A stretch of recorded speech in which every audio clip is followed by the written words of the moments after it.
만약 이 홀려보기 독침으로 꾸마져 내 목숨을 비앗으려 한 것이라면 오늘 밤 하늘에 벌떼가 날아와. 소유는 비단 저고리의 안감을 뒤집는 순간 제 손끝이 죽음의 목덜미를 건드렸음을 알아차렸다. 촛불은 바람도 없는데 파랗게 떨렸고 붉은 신방 휘장 너머에서는 누군가 숨을 삼키며 웃는 소리가 들렸다. 저고리 솔기 속 꽃무늬 비단 아래 검푸른 독침 하나가 혀를 세운 뱀처럼 번뜩였다. 마님, 입지 마십시오. 그 옷이 마님을 죽이려 합니다. 어린 보기의 목소리가 울음으로 갈라지는 순간 비단 속에서 뜻밖에도 벌의 날개 소리가 깨어났다. 처음에는 한 마리뿐이었다. 그러나 곧 그 소리는 100마리, 1000마리의 떨림으로 불어나 신방의 벽과 바닥을 뒤흔들었다. 꿀처럼 달콤한 냄새와 썩은 독초의 냄새가 한데 엉겨 숨통을 죄었다. 문 밖에서는 첩연화가 부드러운 목소리로 물었다. 부인, 어찌 아직도 옷을 입지 않으십니까? 서방님께서 기다리십니다. 그 말끝은 공손했으나 소윤의 귀에는 이미 시신 위에 흙을 덮는 삽질 소리처럼 들렸다. 소윤은 저고리를 가슴 앞에 들어 올렸다. 아름다운 비단은 신부의 옷처럼 빛났으나 그 안에는 사람의 살을 찢고 심장으로 독을 밀어 넣을 침이 숨어 있었다. 바로 그때 창호지 밖으로 검은 그림자들이 하나둘 달라붙기 시작했다. 벌들이었다. 한겨울 밤도 아닌데 꽃 한 송이 없는 신방 창가에 수천 마리 벌떼가 몰려와 날개를 떨고 있었다. 그리고 그 벌들은 소윤이 아니라 문 밖에서 웃고 있는 연화의 향낭을 향해 천천히 고개를 돌리고 있었다. 소윤, 숨을 삼키지도 뱉지도 못하였다. 촛불은 바람도 없는데 미친 듯이 흔들렸고 붉은 신방 휘장 너머에서는 누군가 손톱으로 문살을 긁는 듯한 가느다란 소리가 흘러들었다. 마님, 그 옷을 입지 마십시오. 어린 보기의 목소리는 목구멍에서 찢겨 나온 짐승의 울음 같았다. 소윤이 저고리 안감을 뒤집는 순간 솔기 깊숙한 곳에서 검푸른 침 하나가 촛불을 받아 번뜩였다. 그 침 끝은 바늘이라 하기엔 지나치게 날카로웠고 장식이라 하기엔 지나치게 음흉하였다. 소윤의 손끝이 그 근처에 닿자 비단 속에서 썩은 풀 냄새와 달큰한 꿀 냄새가 한꺼번에 피어올랐다. 문 밖에서는 연화의 얇은 웃음이 들렸다. 부인, 어찌 그리 오래 걸리십니까? 서방님께서 기다리십니다. 그 말은 부드러웠으나 소윤의 귀에는 칼을 물고 속삭이는 뱀의 혀처럼 들렸다. 보기는 무릎을 꿇고 저고리 자락을 붙든 채 온몸을 떨었다. 소윤은 대답하지 못하였다. 방바닥의 온기는 사라지고 발밑에서는 차디찬 물이 차오르는 듯하였다. 민준이 앉아있어야 할 신방 안쪽은 이상하리만큼 고요하였고 촛대 아래 놓인 술잔에는 붉은 그림자가 피처럼 번져 있었다. 그때 비단 저고리 안에서 희미한 날갯짓 소리가 났다. 처음에는 한 마리 벌의 떨림 같았으나 곧 1000마리의 숨결이 좁은 무덤 속에서 깨어나는 소리처럼 번졌다. 소유는 자신도 모르게 낮게 중얼거렸다. 하늘이여, 오늘 밤 내게 무엇을 보이시려 하십니까? 불과 달포 전만하여도 이 집안의 사랑채와 안채는 이토록 서늘하지 않았다. 한양 남쪽 길목에 자리한 민씨 집안은 대대로 녹을 먹은 가문은 아니었으나 넓은 농과 비단 장사를 바탕으로 마을 사람들 앞에서 고개를 높이 들 만큼은 넉넉하였다. 소유는 새해 전 이 집에 맏며느리로 들어왔다. 친정은 가난하여 혼수라곤 낡은 반다지 하나와 어머니가 밤새워 지은 무명 이불뿐이었으나 소윤의 눈빛은 흐린 날 샘물처럼 맑고 고요하였다. 처음 민주는 그런 소윤을 아꼈다. 글 읽는 소리가 담장을 넘어오면 소윤은 조용히 등잔 기름을 갈아주었고 장삿길에서 돌아온 남편의 버선이 젖어 있으면 말없이 화로 옆에 말렸다.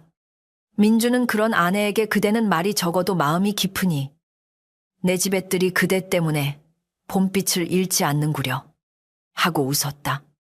그러나 사람의 마음이란 때로 물살보다 얕고 바람보다 가벼워서 재물과 젊은 웃음 앞에서 쉽게 방향을 잃었다. 연화가 이 집에 들어온 것은 봄비가 사흘 내리던 날이었다. 그녀는 먼 친척 집안의 딸이라 하였으나 사실은 비단 장사길에서 민준을 사로잡은 여인이었다. 가는 허리에는 향낭이 흔들렸고 입술은 앵두처럼 붉었으며 말끝마다 사람의 마음을 간지리는 웃음이 묻어났다. 시어머니 장씨는 연화가 가져온 은비녀와 비단 피를 보자 눈빛부터 달라졌다. 집안에 복이 겹쳐 들어오는구나. 장씨의 그 말은 소윤의 가슴 한가운데에 보이지 않는 못처럼 박혔다. 소윤은 연화를 미워하려 하지 않았다. 낮에는 장독대를 닦고 밤에는 시어머니의 약탕기를 지키며 연화에게도 안방 아랫목을 내주었다. 연화가 새 옷을 입고 거울 앞에 앉으면 소윤은 빗을 건네주었고 연화가 배가 아프다 칭얼대면 생강차를 끓여주었다. 그러나 선한 마음이 늘 선한 대답을 부르는 것은 아니었다. 연화는 소윤의 침묵을 업신여김이라 여겼고 소윤의 배려를 윗사람 흉내라 여겼으며 소윤의 오래된 자리를 자기 앞길을 막는 낡은 문짝이라 여겼다. 언니라 부르라 하셨지요. 어느 밤 연화는 소윤의 방 앞에 서서 낮게 말하였다. 허나 언니란 말도 제 입엔 가시 같습니다. 서방님의 눈길은 제게 머물고 어머님의 마음도 제게 기울었는데 어찌하여 저 문패 하나 때문에 제가 늘 뒤에 서야 합니까? 소윤은 한참 동안 바느질하던 손을 멈추지 않다가 조용히 답하였다. 사람의 자리는 남이 밀어 빼앗는 것이 아니라 제 마음으로 지켜내는 것입니다. 그대도 언젠가 알게 될 것입니다. 그 말은 연화에게 독보다 쓰게 스며들었다. 그녀는 제 방으로 돌아가 거울 앞에 앉았다. 은비녀 끝에 비친 제 얼굴은 아름다웠으나 눈매 깊은 곳에는 굶주린 짐승 같은 그림자가 있었다. 제 마음으로 지켜낸다 하였느냐. 연화는 입술을 깨물며 속삭였다. 그렇다면 내 마음이 내 숨을 끊을 때에도 하늘이 내 자리를 지켜주는지 보자. 그날부터 연화는 웃는 낯으로 집안을 누비되 속으로는 한 올 한 올 죽음의 시를 꼬기 시작하였다. 이 집에는 금분이라는 늙은 종이 있었다.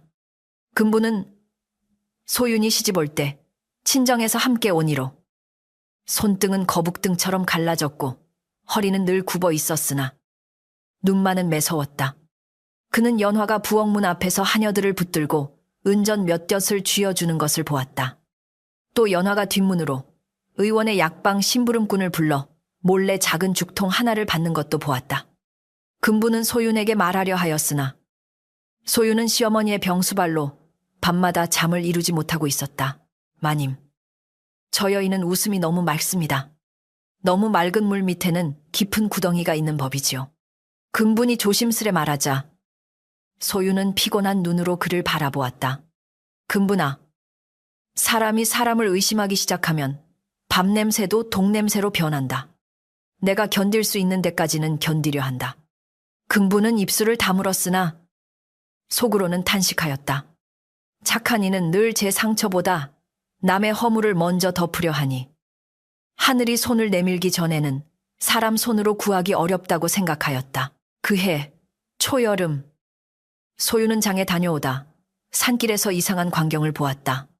아이들이 장난삼아 마른 풀에 불을 붙였고 그 불길이 오래된 돌무덤 곁 벌집으로 옮겨 붙고 있었다. 벌들은 검은 연기 속에서 미친 듯이 날았고 타는 밀랍 냄새가 산비탈을 덮었다. 사람들은 벌에 쏘일까 두려워 멀찍이 서서 손살에만 쳤다. 소윤은 물동이를 내려놓고 치맛자락을 걷어 올렸다. 살려달라 우는 소리는 사람만 내는 것이 아니다. 그는 그렇게 말하고 불길 속으로 달려갔다. 소윤은 물동이에 물을 벌집 주변에 끼얹고 젖은 치마로 불붙은 나뭇가지를 눌렀다. 벌 몇 마리가 손등과 목덜미를 쏘았으나 그는 물러서지 않았다. 연기 때문에 눈물이 줄줄 흘렀고 숨을 들이쉴 때마다 가슴이 찢어질 듯 아팠다. 마침내 불길이 꺼졌을 때 살아남은 벌들은 소윤의 머리 위를 둥글게 맴돌았다. 그중 유난히 큰 벌 하나가 그의 손등에 내려앉았다가 쏘지 않고 날아갔다. 소윤은 그저 작은 목숨들이 살았구나 싶어 조용히 웃었다. 그 일을 아는 이는 금분과 어린 보기뿐이었다. 보기는 그날 이후 소윤을 신령님처럼 따랐다. 부모를 잃고 이 집에 팔려온 보기는 늘 장씨의 꾸중과 연화의 발길질에 움츠러들었으나 소윤만은 밥그릇에 남은 고기를 몰래 얹어주고 겨울밤에는 해진 솜저고리를 키워주었다. 마님 곁에 있으면 춥지 않습니다. 보기가 말하면 소윤은 머리를 쓰다듬으며 사람은 누구나 한 번쯤 누군가의 품이 되어 주어야 한다. 하고 답하곤 하였다. 그러나 연화의 눈에 그 따스함은 더욱 미운 불빛이었다. 그는 소윤이 아끼는 이들까지 하나하나 눌러 부수고 싶었다. 어느 날 밤, 연화는 친모 옥선을 몰래 불렀다. 옥선은 바느질 솜씨로 이름난 여인이었으나 병든 남편의 약값 때문에 빚에 쫓기고 있었다. 연화는 은전꾸러미를 탁자 위에 밀어놓으며 말했다. 비단 저고리 하나를 지어라. 안쪽 솔기 깊숙이 이 침을 숨기되 살갗에 닿으면 저절로 찌르도록 하여라. 일이 끝나면 내 빚은 모두 갚아주겠다. 옥선은 죽통에서 꺼낸 검은 침을 보고 얼굴이 하얗게 질렸다. 아씨, 이것은 바느질 바늘이 아닙니다. 사람 목숨을 끊는 물건입니다. 연화는 미소를 거두지 않은 채 옥선의 손목을 잡았다. 사람, 목숨은 본래 강한 자, 손에서 짧아지고 약한 자 손에서 길어지는 법이다. 너는 그저 실을 꿰매면 된다. 네, 남편이 약 한 첩 못 먹고 죽는 꼴을 보겠느냐? 아니면 부인의 안감에 바늘 하나 감추고 살겠느냐? 옥선은 눈물을 떨어뜨리며 고개를 숙였다. 연화는 이를 꾸미며 더욱 다정해졌다. 소윤에게 직접 비단을 골라주었고 장씨 앞에서는 무릎까지 꿇으며 말했다. 부인께서 마음고생이 깊으셨으니 이번 보름밤에는 서방님과 다시 신방예를 갖추게 하소서. 제가 뒤에 들어온 죄도 있고 부인의 마음을 풀어드리고 싶습니다. 장씨는 연화의 말을 곧이곧대로 믿었다기보다 소윤이 더는 집안의 불씨가 되지 않기를 바랐다. 민주는 눈을 피하며 그리하라 고만하였다. 그 짧은 허락이 소윤의 운명을 어둠 속으로 밀어넣었다. 보름날 저녁, 집안은 이상하리만큼 화려하게 꾸며졌다. 붉은 등롱이 처마마다 걸렸고 마당에는 향이 피워졌으며 신방 앞에는 새로 깐 돗자리가 반듯하였다. 그러나 공기는 축축하게 무거웠고 대숲 쪽에서는 바람도 없는데 마른 잎이 서로 비비는 소리가 들려왔다. 소윤은 저고리를 받아들고 한참을 바라보았다. 비단은 눈부시게 고왔으나 손바닥에 닿는 감촉은 이상하게 차가웠다. 마치 물속에서 건져 올린 죽은 새의 날개를 만지는 듯하였다. 금부는 저고리를 보자마자 눈살을 찌푸렸다. 마님, 이 옷은 입지 마십시오. 좋은 비단이 이리 냉할 리 없습니다. 소윤은 쓸쓸히 웃었다. 내가 입지 않으면 또 교만하다 할 것이고 입으면 마음을 풀었다 할 것이다. 오늘 밤 한 번만 견디면 이 집의 원망도 조금은 잦아들지 않겠느냐. 금부는 무릎을 치며 울먹였다. 마님께서는 어찌 늘 남의 입만 두려워하시고 제 목숨은 두려워하지 않으십니까? 소윤은 답하지 못한 채 저고리를 품에 안았다. 보기는 신방에 술과 대추를 들여놓다가 저고리 안감에서 무언가 삐져나온 것을 보았다. 처음에는 검은 실밥인 줄 알았다. 그러나 촛불이 흔들리는 사이 그 끝이 살아있는 벌침처럼 번뜩였다. 보기는 숨이 깼는 줄 알았다. 그는 작은 손으로 안감을 더듬다. 손끝이 살짝 긁혔고 곧바로 얼얼한 통증이 팔목까지 치고 올라왔다. 마님 보기는 울부짖듯 소윤에게 달려갔다. 이 안에 무서운 것이 있습니다. 옷이 마님을 찌르려 합니다. 바로 그 순간 문 밖에서 연화가 사람들을 불러 모으는 소리가 들렸다. 이상합니다. 부인께서 신방 안에서 무슨 일을 감추시는 듯합니다. 혹여 서방님을 해하려는 물건이라도 숨긴 것은 아니겠지요. 그녀의 목소리는 놀란 척 떨렸으나 그 떨림 아래에는 오래 갈아온 칼날 같은 기쁨이 숨어 있었다. 장씨가 급히 다가오고 민준의 발걸음도 뒤따랐다. 소윤은 독침이 숨겨진 저고리를 손에 쥔 채 문을 바라보았다. 이제 억울함은 말로 막기 어려운 홍수처럼 밀려오고 있었다. 문이 열리기 직전 저고리 속에서 다시 소리가 났다. 이번에는 분명하였다. 날개가 비단 안에서 깨어나고 있었다. 소윤의 손등. 오래전 벌에 쏘였던 자리들이 뜨겁게 달아올랐다.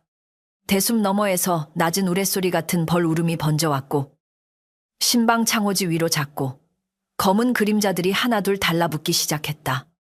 보기는 울며 소윤의 치맛자락을 붙들었고 금부는 방문 앞을 막아섰다.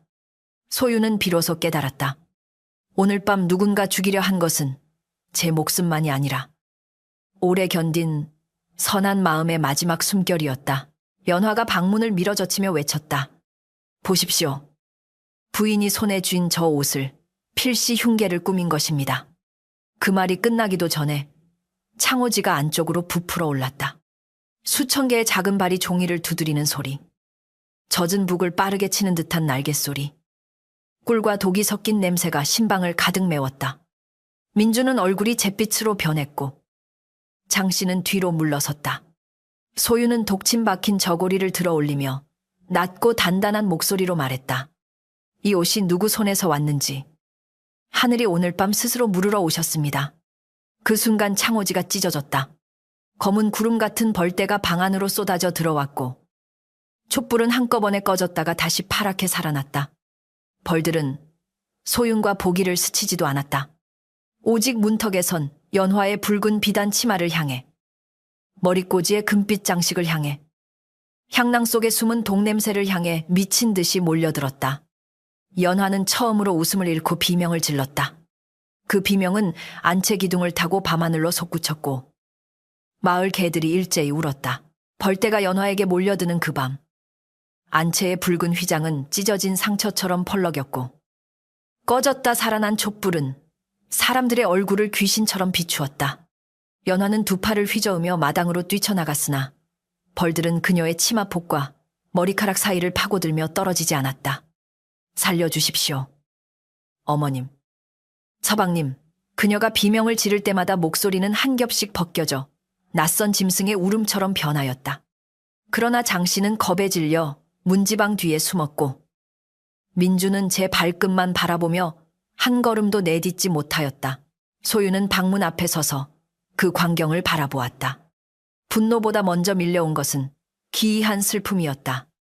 자신을 죽이려던 여인이 벌떼에 뒤덮여 몸부림치는 모습을 보며 소유는 속이 시원하기는커녕 가슴 깊은 곳이 서늘하게 비어가는 것을 느꼈다. 멈추어라. 더는 피를 보지 말아라. 그녀가 떨리는 목소리로 중얼거리자 벌떼의 일부가 잠시 허공에 멈춘 듯하였다.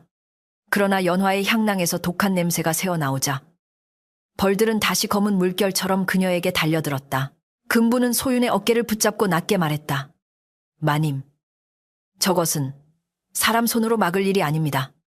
숨긴 독이 제 주인을 찾아가는 것이니 마님께서 마음 약해지실 까닭이 없습니다. 소윤은 답하지 못했다. 그녀의 손에는 아직 독침 박힌 저고리가 들려 있었고 비단 안감에는 보기의 손끝에서 묻은 작은 핏방울이 스며 있었다. 그 핏방울이 촛불 아래 검게 굳어가는 모습을 보자 소윤은 비로소 무서움이 아니라 모멸을 느꼈다. 자신을 죽이려 한 죄보다 어린아이의 손까지 독에 닿게 한 마음이 더 끔찍하였다. 마당에서는 하인들이 물동이를 들고 뛰어왔으나 누구도 연화에게 가까이 가지 못하였다. 벌들은 사람을 가리지 않고 쏘는 법인데도 그날 밤만큼은 마치 눈을 가진 것처럼 연화만 따라다녔다. 장씨는 떨리는 손으로 부적을 찾고 민주는 뒤늦게 장검을 들었으나 검끝은 벌 한 마리도 베지 못하고 허공만 갈랐다. 연화는 우물가에 엎어져 흙을 움켜쥐며 울부짖었다. 내가 아니오. 저 여자가 나를 저주한 것이오. 저 조용한 낫 뒤에 독한 신보가 숨어 있었소. 그 한마디가 모든 것을 다시 뒤집었다. 사람들은 무서운 것 앞에서 진실보다 쉬운 거짓을 먼저 붙든다. 장씨는 창백한 얼굴로 소윤을 노려보았다. 네가 무슨 요망한 짓을 하였기에 벌들이 사람을 가려 물어뜯는단 말이냐. 우리 집안에 네가 들어온 뒤로 편한 날이 없었다.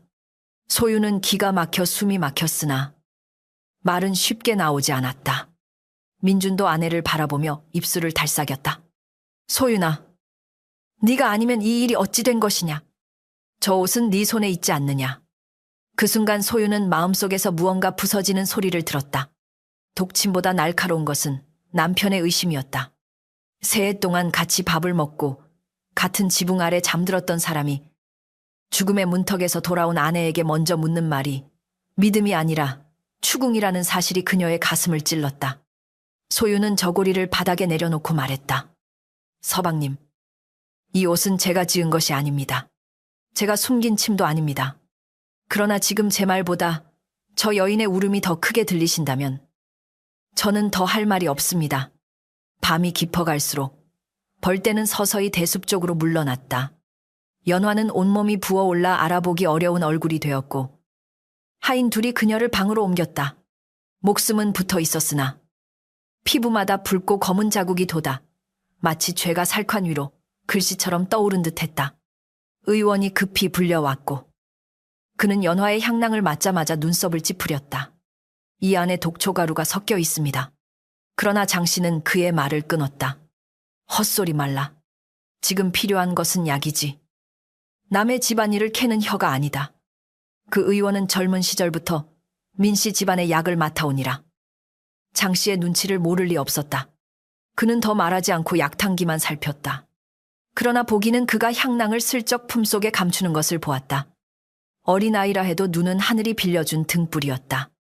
보기는 소윤의 소매를 잡고 속삭였다. 마님. 의원 나리가 그 냄새 나는 주머니를 가져갔습니다. 소윤은 보기의 손가락을 보았다. 독침에 스친 작은 상처는 푸르게 변해 있었다. 내 손부터 살려야 한다. 소윤은 그 말만 하고 보기를 품에 안았다. 그날 밤이 지나자 집안은 더 깊은 수렁으로 빠졌다. 연화는 방 안에 누워 앓으면서도 사람을 보아 소문을 퍼뜨렸다. 본처가 질투에 눈이 멀어 벌을 부리는 주술을 썼다. 독침은 본처가 남편을 헤아려 숨긴 물건이다. 첩은 그 흉계를 막으려다 벌떼에 당했다는 말이 골목마다 흘러갔다. 마을 사람들은 진실을 보지 못했으나 기이한 이야기는 언제나 밥보다 빠르게 퍼졌다. 우물가의 안악들은 물을 뱉다 말고 수근거렸고 장터의 장사꾼들은 소윤의 이름을 낮은 목소리로 씹었다. 소윤은 집안에 있으면서도 이미 내쫓긴 사람처럼 되었다. 장 씨는 식사 자리에서 그녀의 밥그릇을 가장 끝으로 밀어놓았고 민주는 눈이 마주칠 때마다 고개를 돌렸다. 연화의 방에는 의원과 약재가 끊이지 않았으나 보기의 손은 근분이 산에서 캐온 풀뿌리와 소윤의 입김으로 겨우 버텼다. 소윤은 밤새 보기의 손을 물수건으로 감싸며 말했다. 조금만 참아라. 네가 다친 것은 내 탓이다. 보기는 열에 들떠 고개를 저었다. 마님 탓이 아닙니다. 나쁜 마음이 찌른 것입니다. 며칠 뒤 집안 어른들이 사랑채에 모였다. 장 씨는 소윤을 불러 세우고 차가운 목소리로 말했다. 네가 이 집에 머무는 동안 괴이한 일이 끊이지 않으니 당분간 별채로 물러나 몸을 삼가라. 안채 출입도 삼가고 서방님 가까이 오는 일도 말라. 소윤은 그 말이 사실상 쫓겨남임을 알았다. 민주는 방석 위에 앉아 있었으나 끝내 입을 열지 않았다. 소윤은 그를 바라보다가 천천히 고개를 숙였다. 알겠습니다. 다만 보기는 제가 데리고 있겠습니다. 그 아이의 손은 아직 낫지 않았습니다. 장 씨는 눈을 가늘게 뜨며 말했다. 종년 하나까지 네 편으로 만들 셈이냐.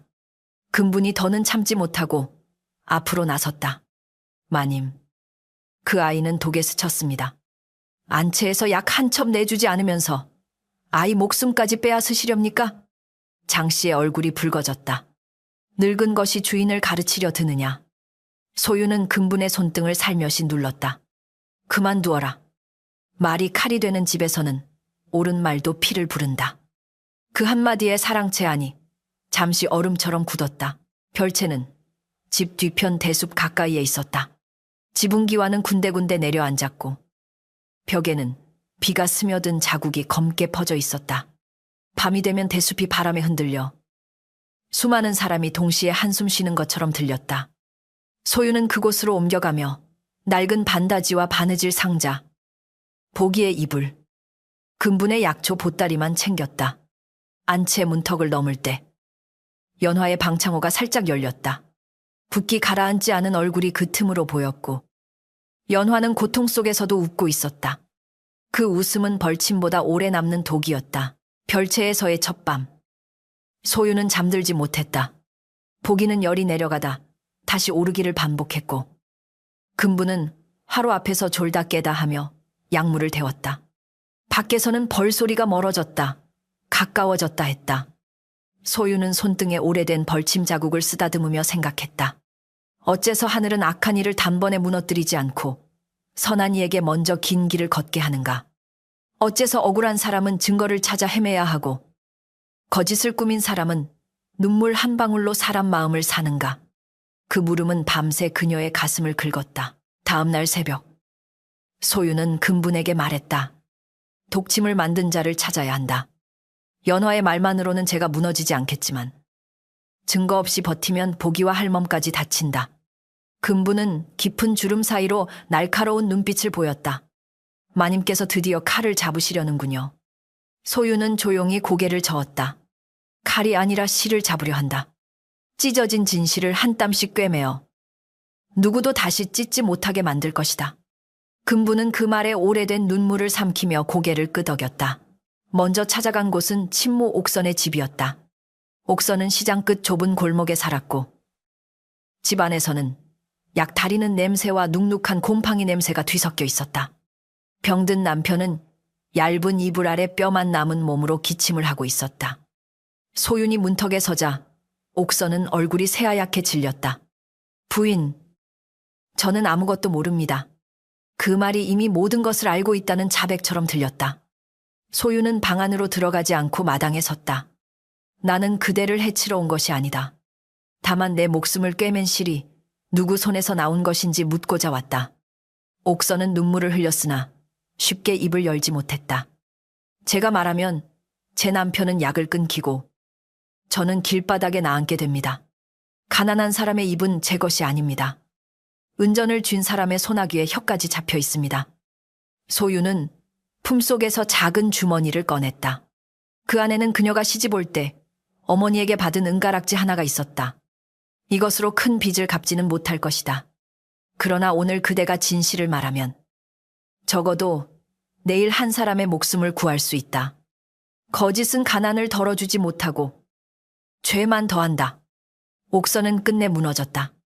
그녀는 비단 저고리를 만든 날 연화가 검은 침을 건네며 한 말, 안감솔기를 두 겹으로 접어 침끝이 움직이게 한 방법을 털어놓았다. 그리고 작은 종이 한 장을 내밀었다. 거기에는 연화가 약방, 심부름꾼에게 보낸 짧은 글귀와 독초 가루값을 치르겠다는 표시가 남아있었다. 옥선은 떨리는 목소리로 말했다. 이것만은 태우지 못했습니다. 제 손이 두려워서가 아니라 언젠가 제 죄도 누군가에게 들켜야 할 것 같아서였습니다. 소유는 종이를 받아들고 한참 동안 아무 말도 하지 않았다. 그러나 증거 하나로 길이 열리지는 않았다. 집으로 돌아오는 골목에서 민씨 집안의 사내종 2명이 소윤과 금분을 막아섰다. 그들은 장 씨의 명을 받았다며 소윤의 소매와 보따리를 뒤지려 하였다. 금분이 앞을 막아서자 한 사내가 그녀를 밀쳤고 늙은 몸은 진흙 위로 넘어졌다. 소윤의 눈빛이 처음으로 차갑게 변했다. 손을 거두어라. 나는 아직 이 집안의 본처이며 너희가 함부로 몸을 뒤질 수 있는 종이 아니다. 사내들은 잠시 주춤했으나 곧 비웃으며 다가왔다. 그때 골목 끝에서 낮은 목소리가 들렸다. 대낮에 여인의 길을 막는 것이 민씨 집안의 법도였더냐. 나타난 이는 마을 서당의 늙은 훈장 이윤겸이었다. 그는 소윤의 친정아버지와 젊은 시절 함께 글을 읽은 사람이었고 소윤이 어릴 적 몇 번 글을 배운 적도 있었다. 사내종들은 그의 눈치를 보더니 투덜거리며 물러났다. 이윤겸은 진흙 묻은 금분을 일으켜 세우고 소윤을 바라보았다. 아야, 내 눈에 물이 고였으나 아직 엎질러지지는 않았구나. 말해보아라. 무슨 억울함이 네 뒤를 쫓고 있느냐. 소윤은 오래 참았던 이야기를 처음으로 남 앞에 꺼냈다. 독침, 비단 저고리, 벌떼, 연화의 거짓, 보기의 상처, 옥선의 증언까지 모두 말하였다. 이윤겸은 끝까지 듣고 나서 깊게 숨을 내쉬었다. 사람을 죽이려 한 죄는 집안 담장 안에서 덮을 일이 아니다. 그러나 권세와 재물이 있는 집은 늘 담장을 높여 하늘빛까지 가리려 한다. 네가 관하로 가려면 증언이 셋은 되어야 한다. 친모 하나로는 부족하다.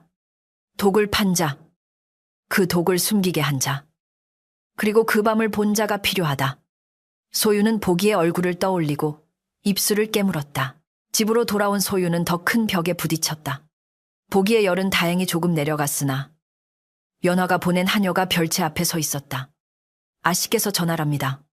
부인께서 바깥일을 캐고 다니면 그 어린 종년이 독침을 훔쳐 장난친 것으로 만들 수도 있다고 하셨습니다. 그 말에 금부는 이를 갈았다. 소유는 조용히 한여를 바라보았다. 가서 전하거라. 아이를 방패로 삼는 이는 이미 제 몸을 숨길 곳이 없다는 뜻이라고. 하녀는 소윤의 눈빛에 놀라 뒷걸음질 쳤다. 그 눈은 더 이상 조용한 물이 아니었다. 그날 밤 민준이 별채를 찾아왔다. 그는 술기운을 띠고 있었고 옷깃에서는 연화의 방에서 피우는 진한 향냄새가 났다. 소윤은 문을 열지 않으려 했으나 민준은 낮게 말했다. 소윤아, 나도 괴롭다. 집안이 이 지경이 되었는데 네가 조금만 굽히면 모두 조용해질 수 있지 않겠느냐. 소윤은 문 너머에서 한참 침묵했다. 무엇을 굽히라 하십니까? 죽을 뻔한 일을 없던 일로 하라는 것입니까? 아니면 제 억울함을 연화의 상처 밑에 묻으라는 것입니까? 민준은 대답하지 못하였다. 나는 너를 버린 적이 없다. 민준이 힘없이 말했다. 소윤은 그 말에 쓰게 웃었다. 버린 적이 없다는 말은 붙잡은 적이 있는 사람만 할 수 있습니다. 서방님께서는 저를 사랑채 한복판에 세워두고 모두가 돌을 던질 때 눈을 감으셨습니다. 눈을 감은 손도 때로는 때린 손과 같습니다. 문 밖은 조용해졌다. 민주는 무언가 말하려다 삼키고 돌아섰다. 그의 발걸음이 멀어지는 소리를 들으며 소유는 처음으로 남편을 기다리는 마음이 자기 안에서 아주 조금 죽어가는 것을 느꼈다. 이튿날 새벽, 대숲에서 이상한 것이 발견되었다. 금분이 약초를 캐러 나갔다가 벌집 아래 떨어진 작은 비단 조각을 주워온 것이다. 그 조각은 소윤의 저고리와 같은 천이었고 안쪽에는 검은 독가루가 묻어 있었다. 더 기이한 것은 그 비단 조각 주변에 벌들이 둥글게 앉아 있었으나 금분이 손을 뻗자 조용히 물러났다는 점이었다. 금분은 두 손으로 그것을 받쳐들고 말했다. 마님, 저 작은 목숨들도 무언가를 보았던 모양입니다. 사람보다 벌이 더 의롭습니다. 소유는 비단 조각과 옥선의 종이를 함께 쌓아서 품에 넣었다. 이제 남은 것은 독을 판 자의 입이었다. 그러나 그 약방 심부름꾼은 이미 사라졌다는 소문이 돌았다. 누군가는 그가 장 씨에게 돈을 받고 먼 고을로 떠났다고 했고 누군가는 연화의 오라비가 그를 데려갔다고 했다. 길은 점점 어두워졌고 소윤의 손에 쥔 증거는 가늘었다. 그래도 그녀는 포기하지 않았다. 실이 가늘어도 끊지 않고 잡고 가면 옷이 된다. 진실도 그러할 것이다. 그녀는 그렇게 말하며 새벽 안개 속으로 나아갈 준비를 하였다. 그 무렵 연화는 방 안에서 거울을 깨뜨렸다. 벌침 자국은 약을 발라도 쉽게 사라지지 않았고 가장 아끼던 뺨 위에는 검붉은 점들이 별자리처럼 박혀 있었다. 그녀는 깨진 거울 조각에 비친 자기 얼굴을 보며 이를 갈았다. 소윤, 네가 살아있는 한 내 얼굴의 흉도 사라지지 않을 것이다. 곁에서 시중 들던 하녀가 두려워 몸을 떨자 연화는 낮게 웃었다. 이번에는 독침 하나로 끝내지 않겠다. 그 여인이 제 발로 관아문 앞에서 무릎 꿇게 만들 것이다. 연화의 새 흉계는 더 잔인했다. 그녀는 자기 방에 남은 독초가루 일부를 소윤의 별채 뒤 장독대 근처에 뿌리게 하였다. 그리고 며칠 뒤 장씨의 약탕기에 이상한 냄새가 난다며 소란을 일으켰다. 장씨는 얼굴을 감싸며 비명을 질렀고 하인들은 별채를 뒤지기 시작했다. 마침내 장독 뒤에서 독촉가루가 든 작은 주머니가 나왔다. 그것은 연화가 몰래 묻어둔 것이었다. 사람들의 시선이 다시 소윤에게 꽂혔다. 연화는 병든 얼굴로 부축을 받으며 나타나 흐느꼈다. 부인, 어찌 어머님께까지 이러십니까? 소윤은 그 순간 알았다. 이제 침묵은 덕이 아니라 올가미가 되었다. 가만히 견디는 동안 악한 이는 더 많은 손을 빌려 더 큰 거짓을 만들었다. 장씨는 분노에 떨며 소윤의 뺨을 때렸다. 내가 너를 며느리라 여긴 세월이 부끄럽다. 소윤의 얼굴이 옆으로 돌아갔고 입술 끝에서 피가 배어나왔다. 보기가 울며 달려들려 하자 금분이 붙잡았다. 소윤은 천천히 고개를 들었다. 그녀의 눈에는 눈물이 고였으나 그 물빛 아래 단단한 돌이 드러나 있었다. 오늘부로 저는 이 집안 담장 안에서 억울함을 풀려 하지 않겠습니다. 소윤의 목소리는 낮았으나 또렷하였다. 관하로 가겠습니다. 제가 죄인이라면 벌을 받겠고 누군가 저를 죽이려 했다면 그 또한 벌을 받게 하겠습니다. 어머님께서 저를 미워하셔도 좋습니다. 서방님께서 끝내 저를 믿지 않으셔도 좋습니다. 그러나 제 목숨과 저 아이의 피까지 거짓의 밥으로 내어줄 수는 없습니다. 마당에 있던 사람들은 그 말에 숨을 죽였다. 누구도 그토록 차분한 결심 앞에서 쉽게 소리치지 못하였다. 그날 밤 소유는 별채에서 작은 보따리를 꾸렸다.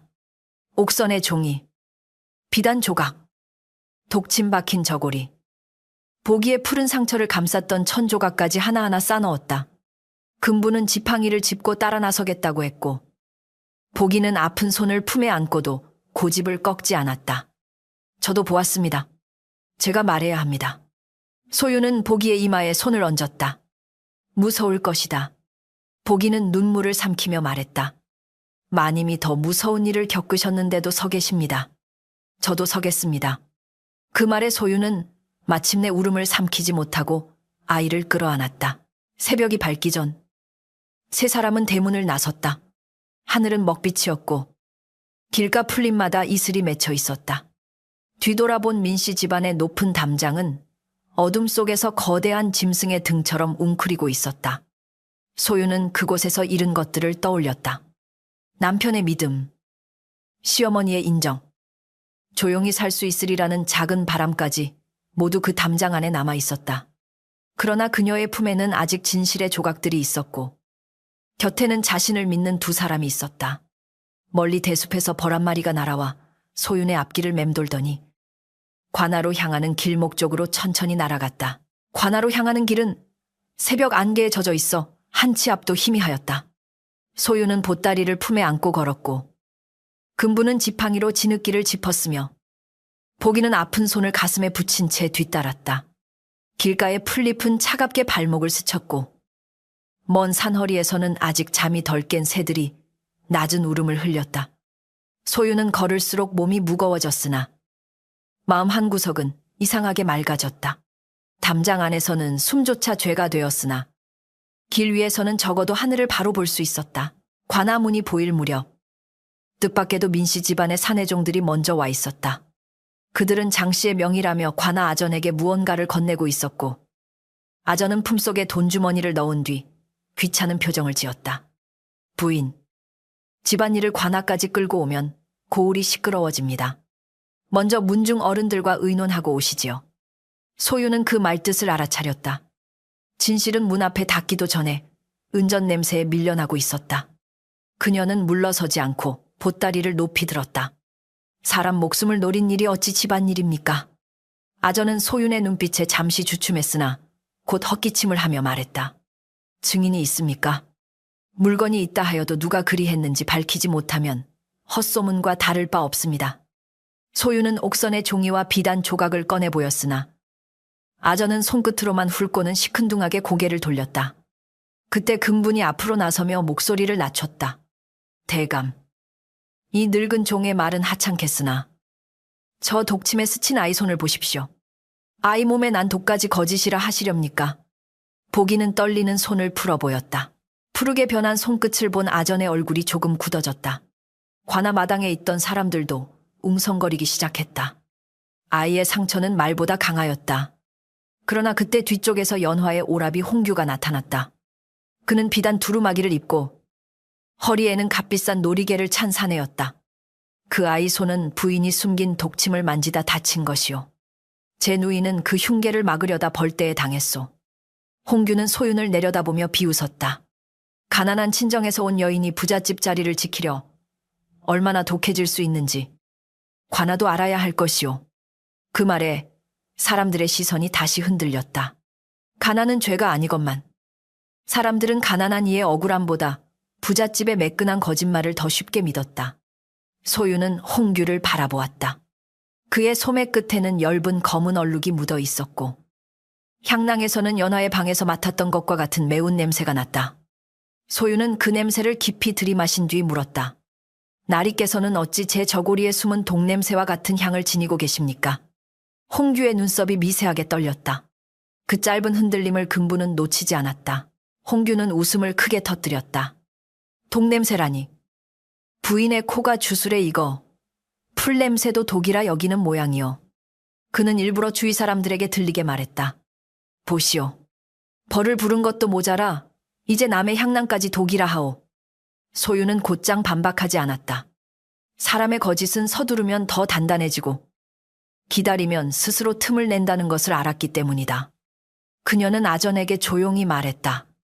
독을 판 심부름꾼을 찾게 해 주십시오. 그 사람의 입이 열리면 오늘 이 자리의 말들이 어느 쪽으로 기울지 드러날 것입니다. 아전은 난처한 듯 수염을 쓰다듬었다. 홍규가 먼저 입을 열었다. 그 심부름꾼은 벌써 먼 고을로 달아났소. 죄 없는 제 누이를 해친 일이 두려워 숨은 것이겠지. 소유는 그 말을 듣는 순간 가슴속에서 작은 불씨가 살아났다. 아직 관아에서 말하지도 않은 심부름꾼의 행방을 홍규가 어찌 그리 자세히 아는가. 그녀는 낮게 말했다. 저는 그가 달아났다는 말을 한 적이 없습니다. 그런데 나리께서는 어찌 이미 알고 계십니까?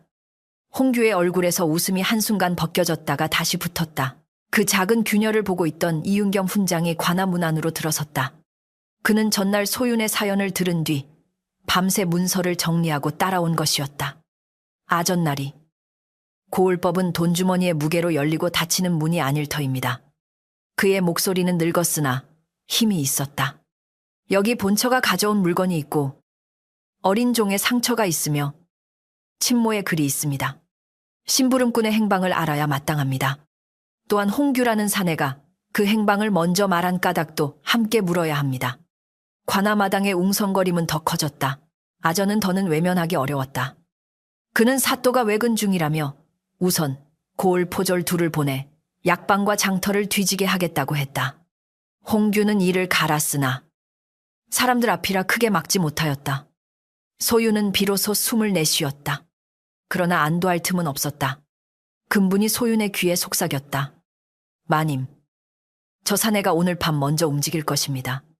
사라진 심부름꾼이 살아있다면 입을 막으려 할 것이고 죽었다면 흔적을 지우려 할 것입니다. 소윤도 같은 생각이었다. 진실을 찾는 길은 이제 관아 안이 아니라 어둠 속으로 이어지고 있었다. 그날 낮, 소윤은 관아 근처 주막에 머물며 포졸들의 소식을 기다렸다. 보기는 지친 몸으로 잠들었고 근부는 문 밖에서 오가는 사람들의 말을 엿들었다. 주막 안은 탁주 냄새와 젖은 집신 냄새로 가득했고 장터 사람들은 소윤을 힐끔거리며 낮은 목소리로 수군댔다.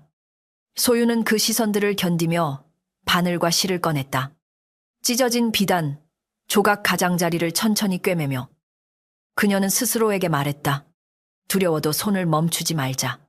바느질은 떨리는 손으로도 끝낼 수 있다. 해가 기울 무렵 포졸들이 돌아왔으나 심부름꾼 만돌은 보이지 않았다. 약방 주인은 만돌이 닷새 전부터 나오지 않았고 마지막으로 본 날 홍규의 하인과 함께 술집 뒤 골목으로 갔다고 말했다. 홍규는 그 말을 듣자마자 약방 주인이 돈을 받고 거짓말한다고 고함쳤다. 그때 보기가 깨어나 작은 목소리로 말했다. 마님, 벌소리가 납니다. 모두가 잠시 조용해졌다. 주막 창밖에는 벌 한 마리가 날고 있었다. 늦은 저녁, 꽃도 없는 관아 골목에서 벌이 맴도는 일은 이상하였다. 벌은 창문 앞을 3번 돌고는 서쪽 샛길로 날아갔다. 보기는 벌을 따라가야 한다고 했다. 근부는 고개를 끄덕였고 이윤겸은 포졸 하나를 설득해 함께 가게 했다. 소유는 처음엔 망설였으나 오래전 불길 속에서 살아난 벌들이 떠올랐다. 작은 목숨도 갚을 은혜를 잊지 않는다면 사람인 내가 두려움 때문에 물러설 수는 없겠지요. 그들은 해가 완전히 지기 전 서쪽 샛길로 접어들었다. 길은 버드나무와 갈대가 우거진 물가로 이어졌고 습한 흙냄새가 발밑에서 올라왔다. 샛길 끝에는 버려진 물레방앗간이 있었다. 지붕은 반쯤 내려앉았고 물길은 오래전 막혀 썩은 냄새를 풍겼다. 문짝에는 새로 긁힌 자국이 있었고 근처 갈대 사이에는 사람 발자국이 여러 개 남아 있었다. 포졸이 문을 밀자 안에서 희미한 신음이 들렸다. 소윤의 심장이 세차게 뛰었다. 근분이 등잔을 들이밀자 집더미 아래 묶인 사내 하나가 드러났다. 그는 약방 심부름꾼 만돌이었다. 입에는 헝겊이 물려 있었고 이마에는 마른 피가 엉겨 붙어 있었다. 만돌은 물을 마신 뒤에도 한참 말을 잇지 못했다. 그는 소윤을 보자 두려움에 눈을 크게 떴다. 부인, 살려주십시오. 저는 바늘에 바를 독초가루를 전했을 뿐입니다. 사람을 죽이려 한 줄은 나중에야 알았습니다. 소윤은 그의 앞에 무릎을 꿇고 말했다. 내가 묻는 것은 내 죄를 덮기 위함이 아니다.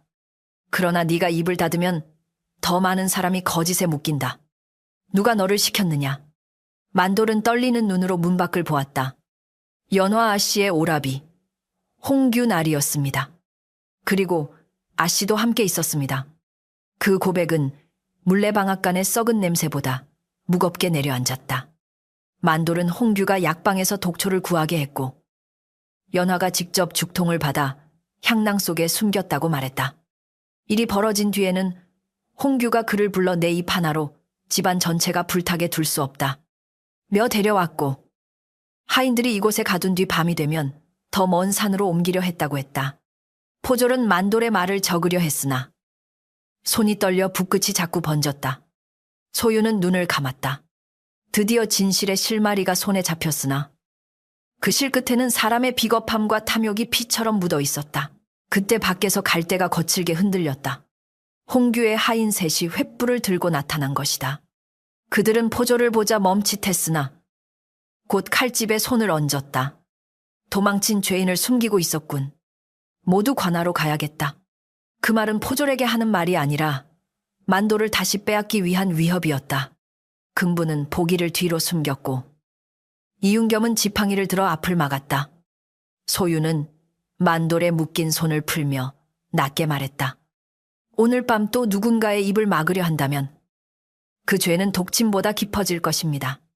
하인들이 달려들려는 순간 물레방앗간 처마 밑에서 벌떼가 솟구쳤다. 낮 동안 어디 숨어 있었는지 모를 벌들이 검은 줄기처럼 쏟아져 나와 횃불 주변을 맴돌았다. 불을 무서워해야 할 벌들이 오히려 불길을 밀어내듯 몰려들자 하인들은 겁에 질려 뒤로 물러섰다. 한 하인이 횃불을 휘두르다 마른 갈대에 불을 붙였고 순간 불길이 번질 듯하였다. 소유는 몸이 먼저 움직였다. 그녀는 물통을 들고 뛰어가 갈대 아래를 적셨다. 오래전 산길에서 그랬듯 다시 작은 목숨과 사람 목숨 사이를 가르며 불 앞에 섰다. 불길은 가까스로 꺼졌고 하인들은 벌떼에 쫓겨 달아났다. 포졸은 그제야 정신을 차리고 만돌을 부축했다. 보기는 울먹이며 소윤의 치맛자락을 붙들었다. 마님, 또 다치실 뻔했습니다. 소윤은 그제야 자기 손등이 그을린 것을 보았다. 통증이 올라왔으나 이상하게 두렵지 않았다. 불은 늘 약한 것부터 삼키려 한다. 내가 한 걸음 늦으면 또 누군가 타버릴 것 같았다. 이윤겸은 그녀를 바라보며 낮게 말했다. 내 마음은 칼보다 무디나. 그래서 더 깊이 벤다. 악한 자들은 그것을 알지 못하니 스스로 무너질 것이다. 그 밤 만돌은 관아에 숨겨졌다. 그러나 소유는 안심하지 않았다. 홍규와 연화가 이대로 물러설 리 없었다. 그녀는 만돌의 고백만으로는 부족하다고 여겼다. 거짓을 일삼는 자들은 증인을 겁박하고 글을 찍고 물건을 훔치려 들 것이다. 그래서 소유는 이윤겸과 상의하여 한 가지 꾀를 냈다. 다음날 관아마당에서 일부러 만돌이 아직 발견되지 않았다는 소문을 흘리게 한 것이다.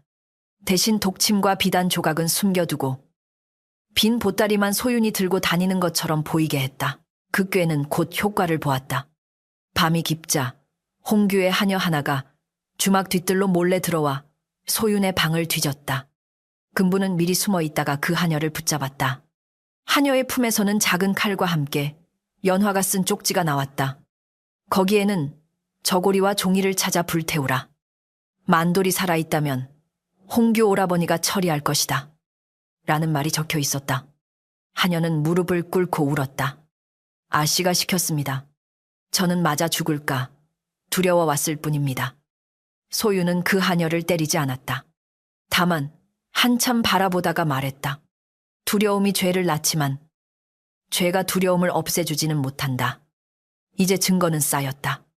옥선의 증언, 만돌의 고백, 연화의 쪽지, 독침 박힌 저고리, 비단 조각, 보기의 상처까지 모두 하나의 길을 가리켰다. 그러나 그 길 끝에는 뜻밖의 더 깊은 비밀이 있었다. 만돌은 관아에서 다시 입을 열며 조심스레 말했다.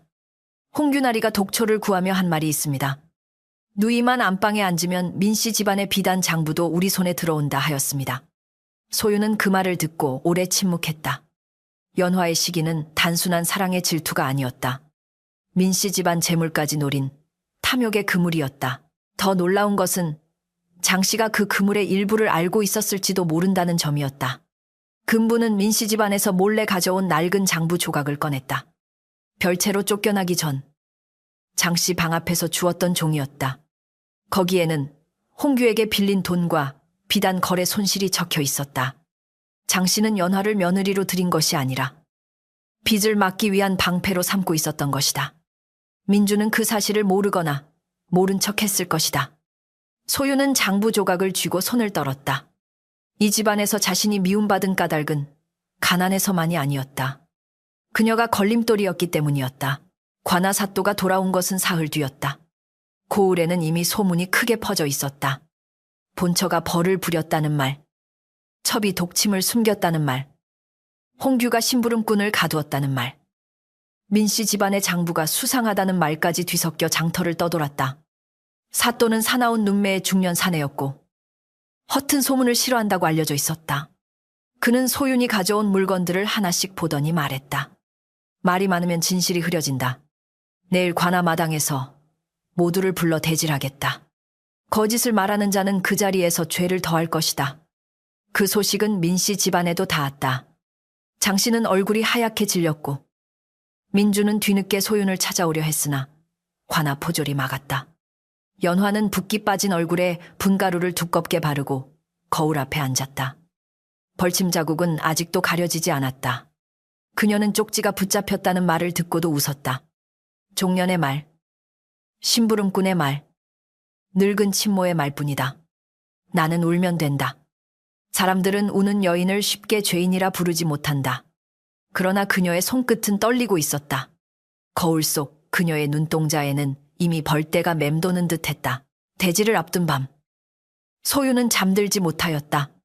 보기는 곁에서 조용히 숨을 쉬고 있었고 긍부는 문가에 앉아 졸고 있었다. 소유는 독침 박힌 저고리를 펼쳐놓고 그 안감을 바라보았다. 비단은 여전히 아름다웠다. 사람을 죽이려 한 옷도 겉으로는 이토록 고울 수 있다는 사실이 그녀를 서늘하게 했다. 겉이 고운 것에 마음을 빼앗기면 안쪽 솔기에 숨은 침을 보지 못하는구나. 그녀는 낮게 중얼거렸다. 그 말은 연화를 향한 것이기도 했고 민준을 향한 것이기도 했으며 자기 자신을 향한 것이기도 했다. 새벽녘 창가에 벌 한 마리가 내려앉았다. 소유는 조심스레 손을 내밀었다. 벌은 쏘지 않고 손등 위에 앉았다가 오래전 불길에 그을렸던 자리 위를 천천히 걸었다.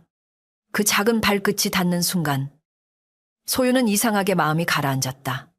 원한을 갚으려는 마음만으로는 내일을 버틸 수 없었다. 그녀가 원하는 것은 연화가 고통받는 모습이 아니라 더는 아무도 거짓 때문에 다치지 않는 세상이었다. 내가 무너지지 않게 해다오. 소유는 벌에게 하듯 하늘에게 하듯 속삭였다. 벌은 대답 대신 창밖 어스름으로 날아갔다. 날이 밝자 관아 마당에는 사람들이 구름처럼 몰려들었다. 장씨는 하인들의 부축을 받으며 왔고 민주는 초췌한 얼굴로 뒤따랐다.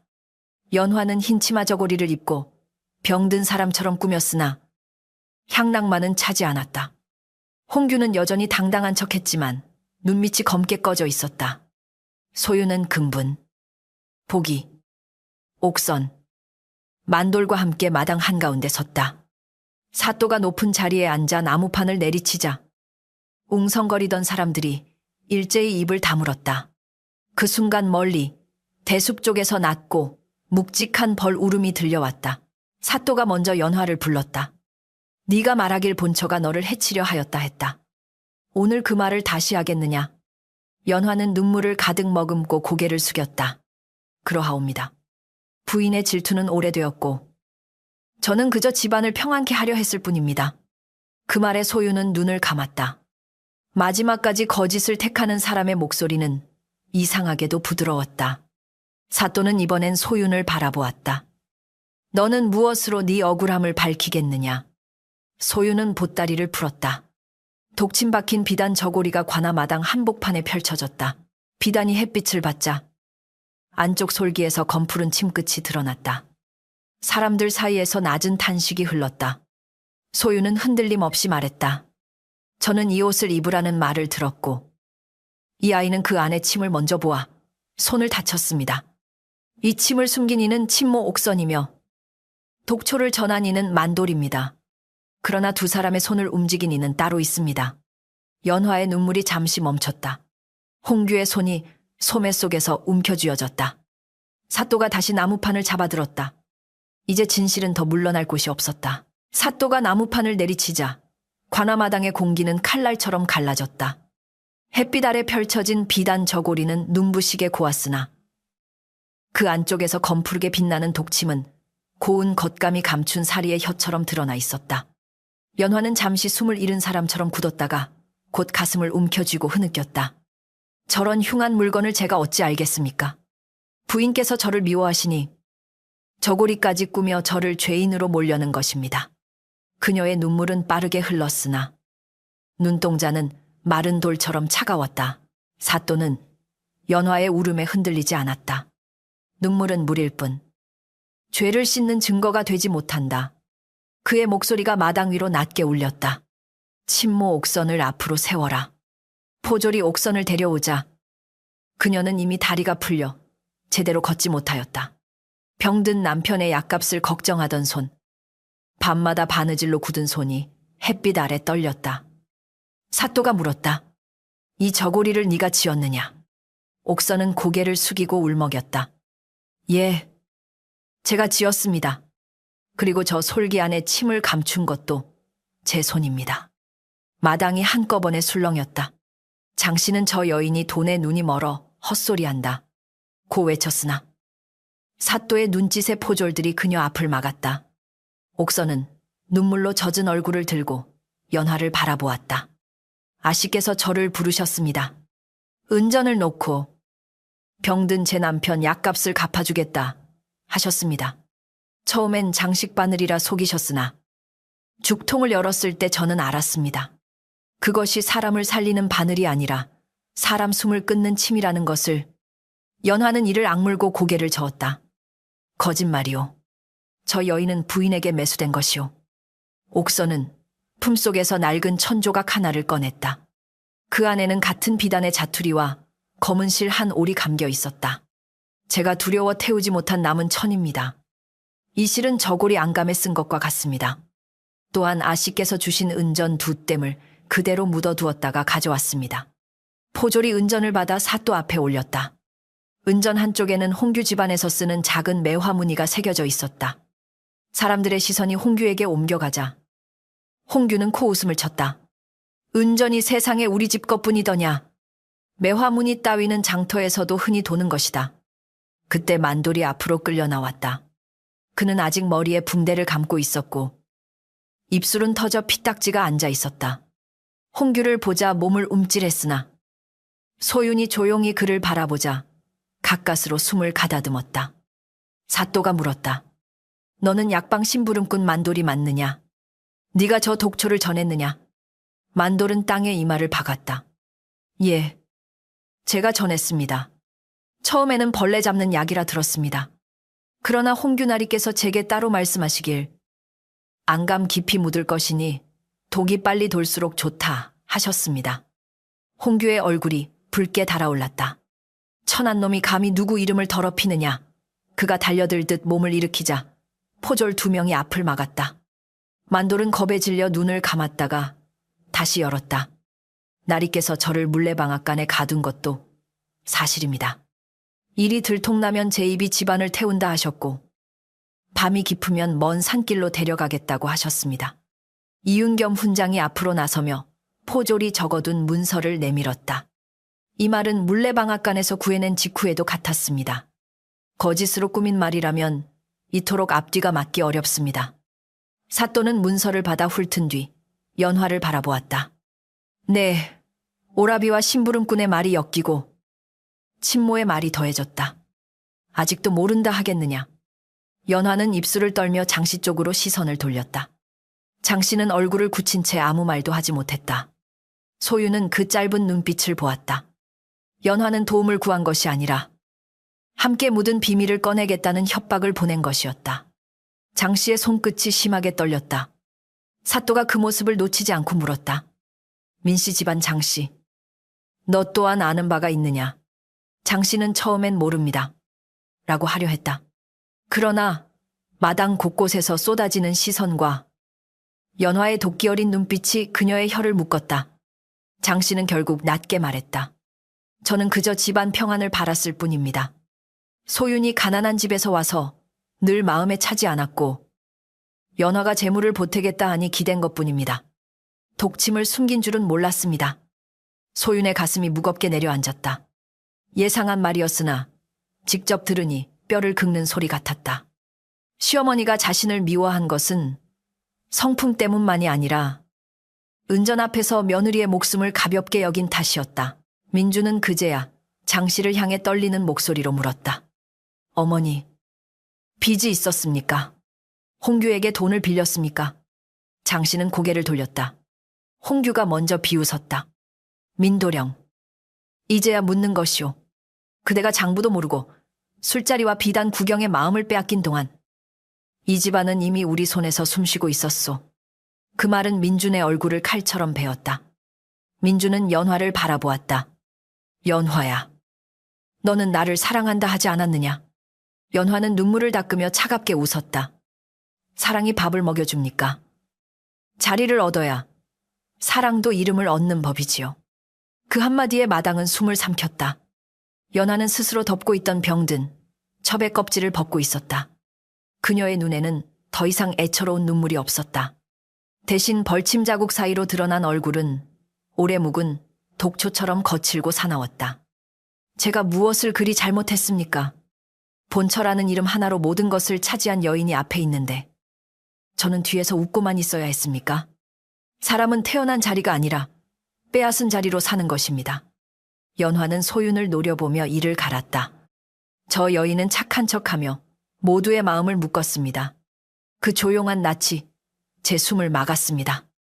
소윤은 그 말을 듣고도 분노하지 않았다. 오히려 오래도록 묶여있던 매듭이 풀리는 듯하였다. 연화야, 네가 내 자리를 미워한 것이 아니라 네 빈 마음을 미워한 것이다. 그녀의 목소리는 낮고 맑았다.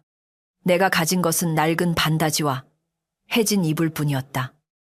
너는 비단과 은전을 들고 왔고 사람들의 웃음도 내게 기울었다. 그런데도 네가 괴로웠다면 그 괴로움은 내 탓이 아니다. 남의 숨을 끊어야 비로소 편해지는 마음은 자리를 얻어도 무덤 속처럼 춥다. 연화의 입술이 뒤틀렸다. 그 말은 독침보다 깊이 그녀를 찔렀다. 사또는 다시 나무판을 내리쳤다. 말로 사람을 죽일 수는 없으나 침으로 죽이려 한 죄는 분명하다. 그러나 아직 마지막 물증이 남았다. 저 독침에 바른 독이 어디서 왔는지 밝히라. 만돌은 약방 주인의 이름을 댔고 포졸이 급히 데려온 약방 주인은 땀을 비오듯 흘렸다. 그는 처음엔 모른다 부인했으나 만돌이 약방 뒷창고의 항아리 위치와 독초 이름을 정확히 말하자 무너졌다. 홍규나리께서 많은 돈을 주셨습니다. 벌레와 들개를 죽이는 데 쓴다 하셨습니다. 허나 양이 지나치게 많아 이상하다 여겼습니다. 약방 주인은 작은 장부를 내밀었다. 거기에는 홍규의 하인이 독초를 사간 날짜와 양이 적혀 있었다. 그 날짜는 저고리가 지어진 날과 맞물렸다. 사또가 장부를 높이 들자 마당의 수군거림은 분노로 변했다. 누군가는 사람 목숨을 장사 물건처럼 여겼구나 하고 중얼거렸고 또 누군가는 본처가 벌을 부린 것이 아니라 벌이 본처를 살린 것이었네 하고 말했다.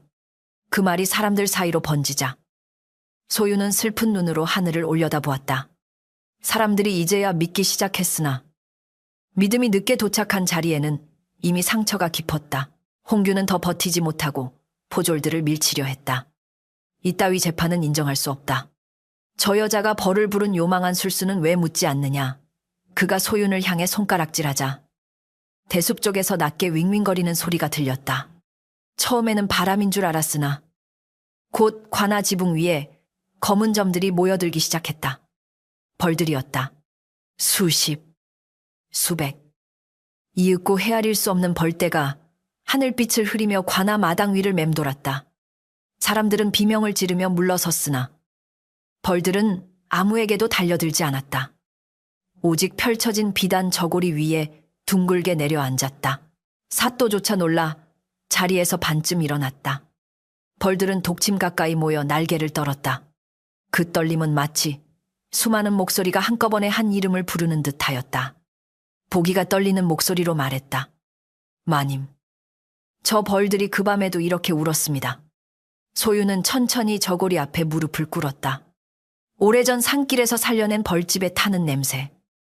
손등에 닿았던 작은 발. 생명의 열기가 기억 속에서 되살아났다. 그녀는 조용히 말했다. 너희가 본 것을 사람에게 말할 수 없다면 오늘 이 자리에서 하늘에라도 고하거라. 그 순간 벌떼가 한꺼번에 솟구쳐 홍규의 향낭으로 몰려갔다. 홍규는 비명을 지르며 향낭을 뜯어 던졌다.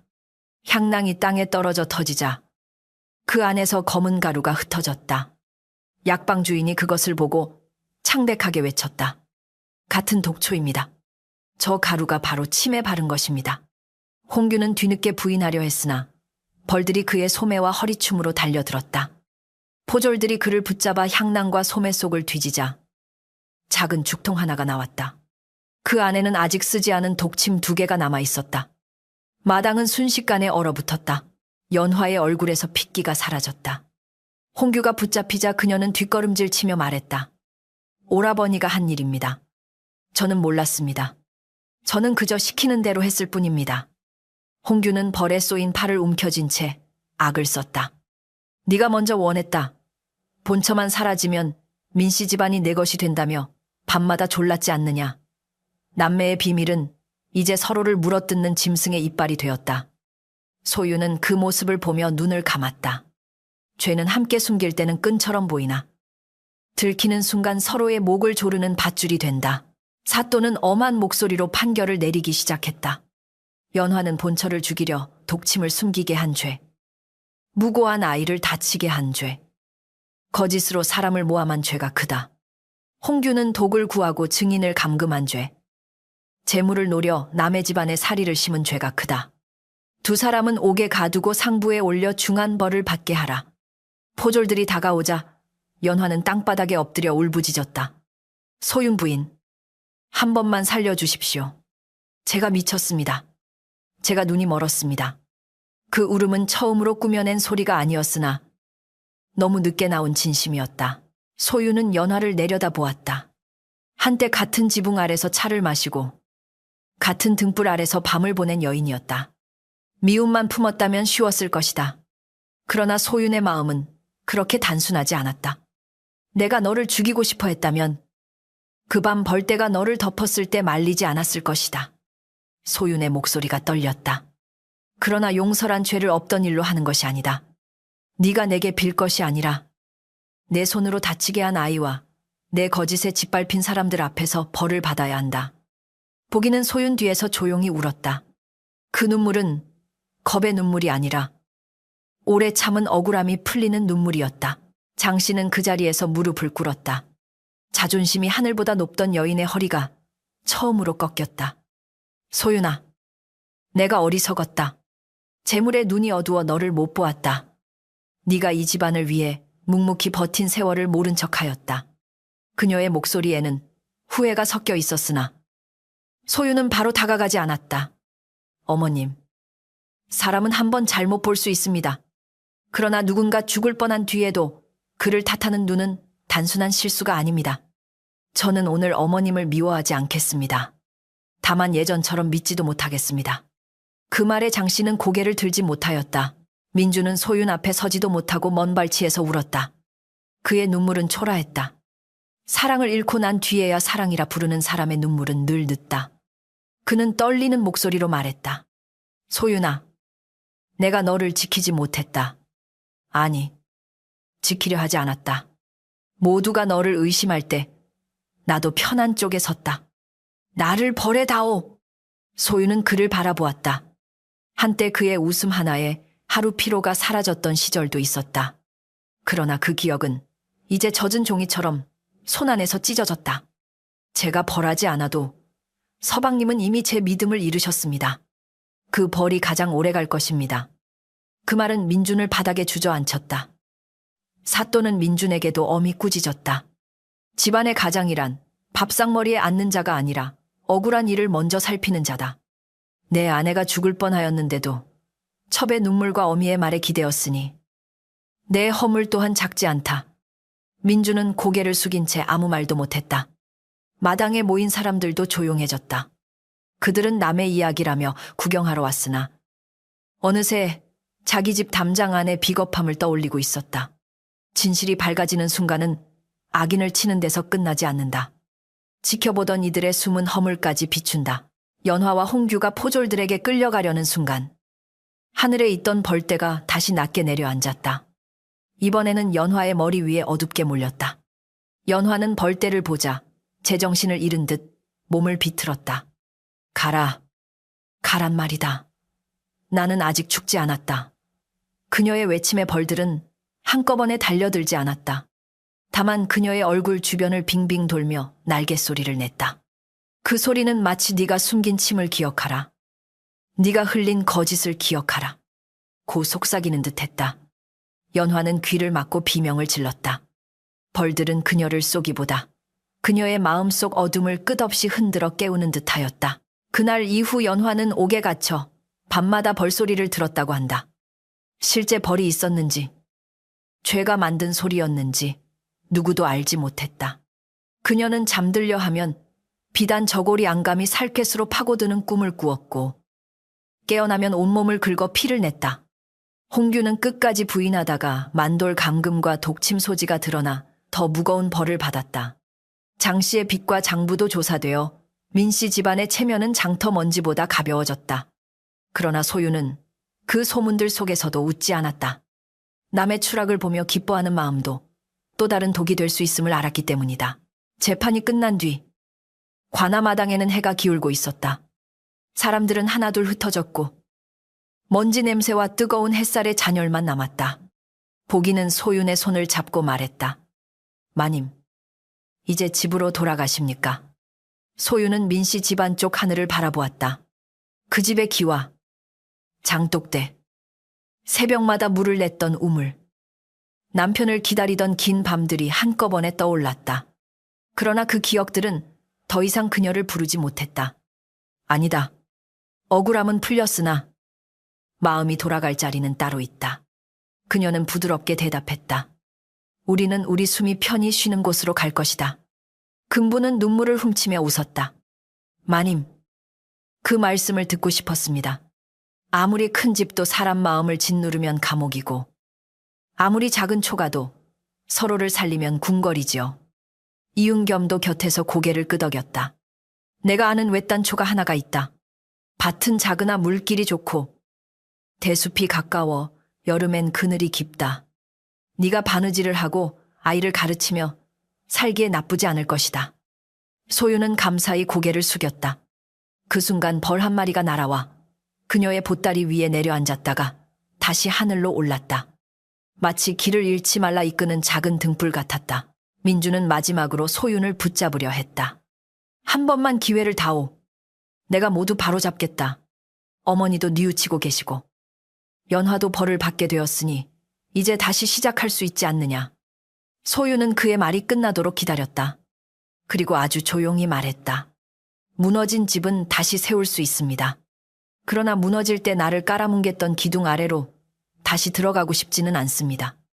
서방님께서 바로잡아야 할 것은 저와의 삶이 아니라 서방님 자신의 비겁함입니다. 민주는 손을 뻗었으나 소유는 한 걸음 물러섰다. 그 한 걸음은 새해의 혼인보다 멀었다. 소유는 보기와 금분을 데리고 관아 마당을 나섰다. 뒤에서는 장씨의 울음, 민준의 무너진 숨소리, 포졸들이 죄인을 끌고 가는 발걸음이 뒤섞여 들렸다. 그러나 앞길에는 저녁 바람이 불었고 논두렁 너머로 노을이 붉게 번졌다. 그 붉음은 피가 아니라 해가 하루를 다 태우고 남긴 따스한 재처럼 보였다. 소유는 품속에 넣어두었던 독침 박힌 저고리를 마지막으로 꺼내 바라보았다. 아름다운 비단, 치명적인 침, 그리고 그 사이에 살아남은 자신의 숨. 그녀는 그것을 관아 화로에 넣어 태워달라고 부탁했다. 비단은 불길 속에서 천천히 오그라들었다. 독침은 뜨거운 열에 검게 달아올랐다가 작은 소리를 내며 떨어졌다. 타는 비단 냄새가 공기 중에 퍼졌고 소유는 그 냄새 속에서 지난날의 억울함이 모두 사라지지는 않더라도 적어도 더는 자신을 찌르지 못하게 되었음을 느꼈다. 벌떼는 화로 위를 한 바퀴 맴돌더니 대숲 쪽으로 날아갔다. 소유는 두 손을 모아 조용히 고개를 숙였다. 고맙다. 그러나 이제는 너희도 편히 날아가거라. 원한은 끝났고 살아야 할 날이 남았다. 그날 밤 관아 뒤 초가에서 세 사람은 처음으로 깊은 잠을 잤다. 보기는 소윤의 품에 얼굴을 묻고 아이답게 숨을 쉬었고 금부는 문간에 기대 앉아도 입가에 미소를 잃지 않았다. 소윤은 잠들기 전 창밖을 바라보았다. 별빛이 대숲 끝에 걸려 있었고 멀리서 아주 희미한 벌소리가 들렸다가 사라졌다. 그녀는 알았다. 세상은 하루아침에 깨끗해지지 않는다. 그러나 한 사람이 자기 억울함을 끝내 묻지 않고 일어설 때 어둠은 적어도 한 걸음 물러난다. 그리고 그 한 걸음이 때로는 한 생을 살리는 길이 된다. 소윤이 새로 머문 초가는 관아에서 반나절쯤 떨어진 대숲 아래에 있었다. 지붕은 낮고 마당은 좁았으나 아침이면 물 한 개가 개울 위에 흰 비단처럼 깔리고 저녁이면 대나무 잎이 서로 부딪혀 조용한 비파 소리처럼 울렸다. 금부는 처음 그 집 문턱을 넘으며 손바닥으로 흙벽을 쓸어보았다. 마님, 벽은 낡았으나 숨은 막히지 않습니다. 소유는 그 말에 오래 웃지 못했던 입가를 조금 열었다. 그래, 숨이 쉬어지는 곳이면 다시 살 수 있겠지. 초가의 첫날은 가난하였다. 소태는 묽은 죽이 끓었고 방 안에는 낡은 이불 세 채와 바느질 상자 하나뿐이었다. 그러나 그 가난은 민씨 집안의 화려한 안채보다 따뜻했다. 보기는 다친 손을 조심스레 펴며 마당 한쪽에 떨어진 대나무 잎을 주웠고 금부는 개울가에서 물을 길어와 항아리에 부었다. 소유는 아궁이 앞에 앉아 연기 냄새를 맡았다. 눈이 매웠으나 이상하게 서럽지 않았다. 불이 밥을 익히고 물이 목을 적시고 곁에 사람이 숨을 쉬는 것만으로도 하루는 충분히 견딜만 했다. 며칠이 지나자 마을 사람들은 소윤의 이름을 조금씩 다르게 부르기 시작했다. 예전에는 민씨 집안의 본처라 불렸고 한때는 벌을 부리는 요망한 여인이라 수군댔으나 이제는 억울함을 스스로 밝힌 부인이라 말했다. 그러나 소윤은 그런 이름들의 마음을 기대지 않았다. 사람의 입은 아침 저녁으로 바람을 갈아타니 칭찬도 험담만큼 쉽게 변한다는 것을 배웠기 때문이었다. 그녀는 다만 바느질감을 받아 밤마다 등잔 밑에 앉았다. 실이 바늘구멍을 지날 때마다 찢어진 마음도 조금씩 제 모양을 찾는 듯하였다. 보기에 손은 보름이 지나서야 푸른 기운이 사라졌다. 소유는 아이의 손끝을 살피며 조심스럽게 물었다. 아직 아프냐? 보기는 고개를 저었다. 손은 이제 괜찮습니다. 그런데 밤에 가끔 그 저고리가 꿈에 나옵니다. 제가 또 늦게 보면 마님이 쓰러질까 무섭습니다. 소유는 아이를 품에 안았다. 네가 나를 살린 것은 그날 한 번이 아니다. 네가 곁에 있어 내가 무너지지 않았다. 보기는 한참 뒤에야 작게 말했다. 그럼 저도 마님 곁에서 계속 살아도 됩니까? 소유는 대답 대신 아이의 머리를 오래 쓰다듬었다. 금부는 초가 뒤 작은 밭을 일구기 시작했다. 허리가 굽은 늙은 몸으로 호미를 드는 일이 쉽지 않았으나 그는 흙냄새를 맡을 때마다 기운이 난다 했다. 사람 마음도 밭과 같아. 오래 밟히면 굳고 한번 갈아엎으면 돌멩이가 수두룩 나옵니다. 허나 그 돌을 골라내야 싹이 트지요. 소유는 그 말을 들으며 밭 가장자리에 들깨씨를 뿌렸다. 바람이 씨앗을 흩으려 하자 보기가 두 손으로 막았다.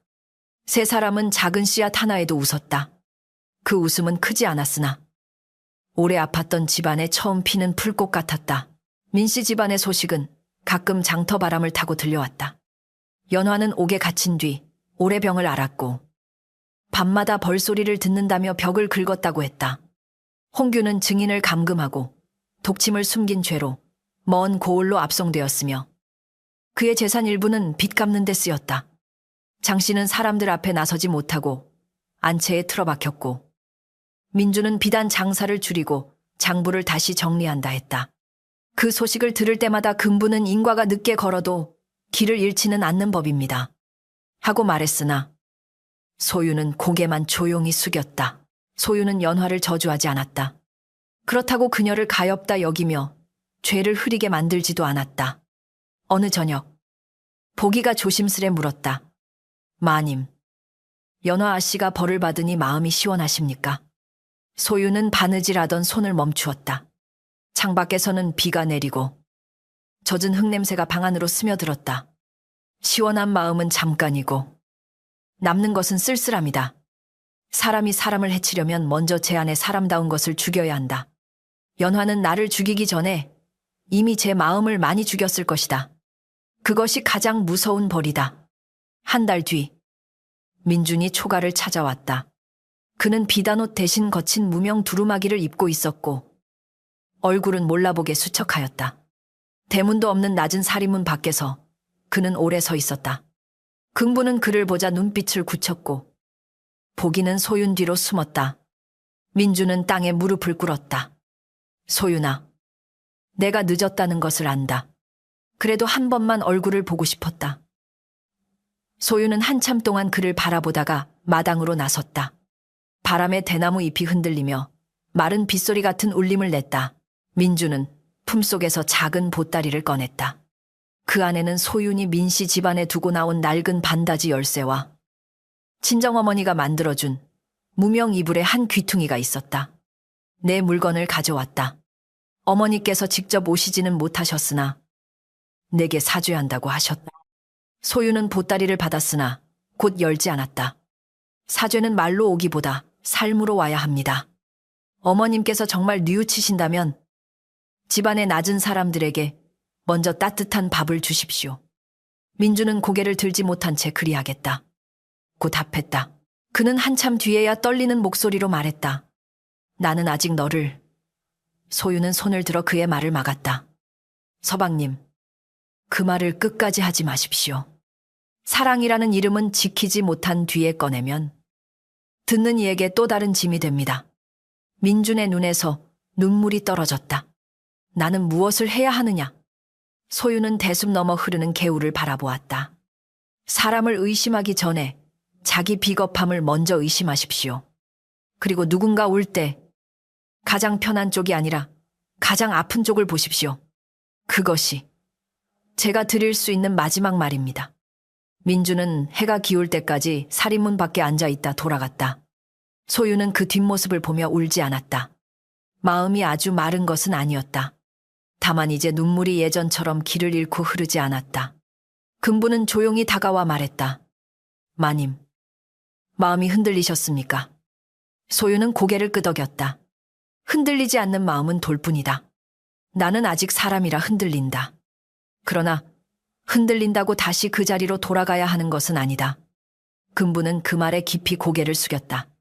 그날 밤 세 사람은 오래 말없이 앉아 대숲 소리를 들었다. 세월은 상처 위에도 계절을 데려왔다.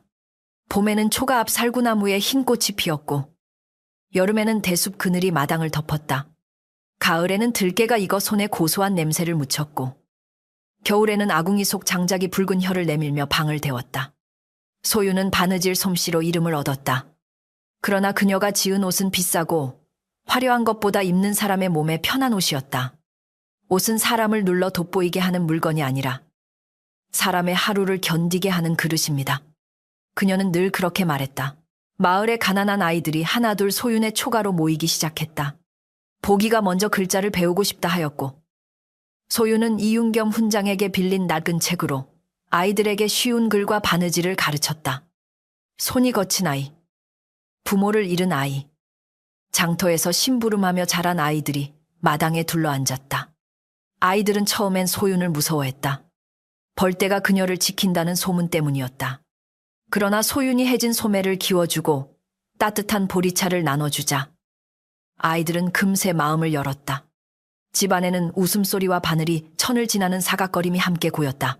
보기는 시간이 흐르며 눈빛이 단단한 아이로 자랐다. 예전에는 꾸중 한마디에도 몸을 움츠렸으나 이제는 어린아이들이 바느질을 못해 울면 손을 잡아주었다. 실이 엉키면 억지로 잡아당기지 마. 더 엉켜. 천천히 풀면 돼. 그 말을 듣던 소유는 문득 보기가 자기에게 삶을 설명하고 있음을 느꼈다. 상처도 억지로 잊으려 하면 더 깊이 맺히고 천천히 바라보고 풀어야 비로소 숨통이 트인다. 소유는 아이의 어깨가 자란 만큼 자기 마음도 조금씩 넓어졌다고 생각했다.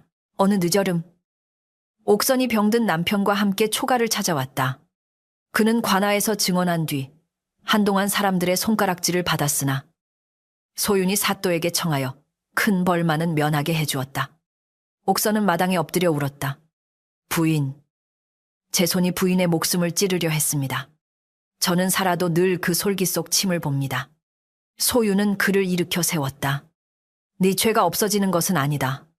그러나 네가 진실을 말했기에 아이가 살고 또 다른 사람이 살았다. 남은 생은 죽이는 바느질이 아니라 살리는 바느질을 하며 갚아라. 옥선은 그 말에 소윤의 치맛자락을 붙들고 오래 울었다. 그 뒤로 옥선은 소윤 곁에서 아이들에게 바느질을 가르쳤다. 처음에는 사람들의 눈총이 따랐으나 그녀는 묵묵히 해진 옷을 기워주고 가난한 집 홀레복을 지어주며 하루하루를 갚듯 살았다. 금부는 그런 옥선을 보며 말했다. 사람은 죄를 지으면 끝이라 생각하나. 사실 그때부터 매일이 재판입니다. 오늘 손이 어제의 죄를 조금이라도 씻는지 하늘이 보고 있지요. 소유는 그 말에 고개를 끄덕였다. 벌은 한 번 쏘고 끝나지만 양심은 사람 안에서 평생 날갯소리를 낸다. 연화에 관한 마지막 소식은 첫눈이 내리던 날 들려왔다. 그녀가 옥에서 풀려나 먼 절로 보내졌다는 말이었다. 얼굴에는 벌침 자국이 희미하게 남았고 밤마다 들리던 벌소리는 여전하여 깊은 잠을 이루지 못한다고 했다. 보기는 그 소식을 듣고 한참 침묵하다 물었다. 마님, 그분은 언젠가 편해질까요? 소유는 창밖 눈발을 바라보았다. 자기 죄를 남 탓으로 돌리는 동안은 편해지지 못할 것이다. 그러나 어느 날 진심으로 한 사람의 아픔 앞에 무릎 꿇는다면 벌소리도 조금은 멀어질지 모른다. 말은 차분했으나 그 안에는 차가운 미움보다 깊은 슬픔이 있었다. 그해 겨울 장 씨가 초가에 찾아왔다. 예전의 위세는 사라지고 흰머리가 부쩍 늘어 있었다. 그는 화려한 가마도 없이 늙은 하녀 하나만 데리고 와서 소윤의 마당 앞에 서자마자 무릎을 꿇었다. 내가 너를 며느리로 보지 않고 가난한 집 딸로만 보았다. 내 침묵을 만만함으로 여기고 내 선함을 어리석음으로 여겼다. 장 씨의 목소리는 바람에 마른 잎처럼 떨렸다. 소유는 한동안 아무 말도 하지 않았다. 눈 위에 떨어진 장 씨의 눈물이 작은 구멍을 만들고 있었다. 소유는 결국 장 씨를 방 안으로 들였다. 따뜻한 차 한 잔을 내놓았지만 예전처럼 며느리의 자리로 앉지는 않았다. 장 씨는 찻잔을 두 손으로 쥐며 말했다. 나를 용서해달라 말할 자격도 없음을 안다. 소유는 조용히 답했다. 용서는 제가 제 마음을 살리기 위해 하는 일이지. 어머님의 죄를 지우기 위해 하는 일이 아닙니다. 저는 어머님을 미워하는 마음에 제 남은 날을 내어주지 않겠습니다. 그러나 다시 그 집으로 돌아가지는 않겠습니다. 장 씨는 눈물을 흘리며 고개를 끄덕였다. 그날 두 여인은 서로를 완전히 되찾지는 못했으나 적어도 더는 칼끝을 겨누지 않게 되었다. 민주는 이후로 더는 소윤을 붙잡지 않았다.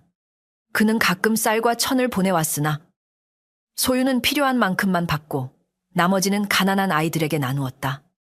사람들은 두 사람이 다시 이어질지 수군댔지만 소윤은 그런 말에 대답하지 않았다. 어느 날 보기가 물었다. 마님은 외롭지 않으십니까?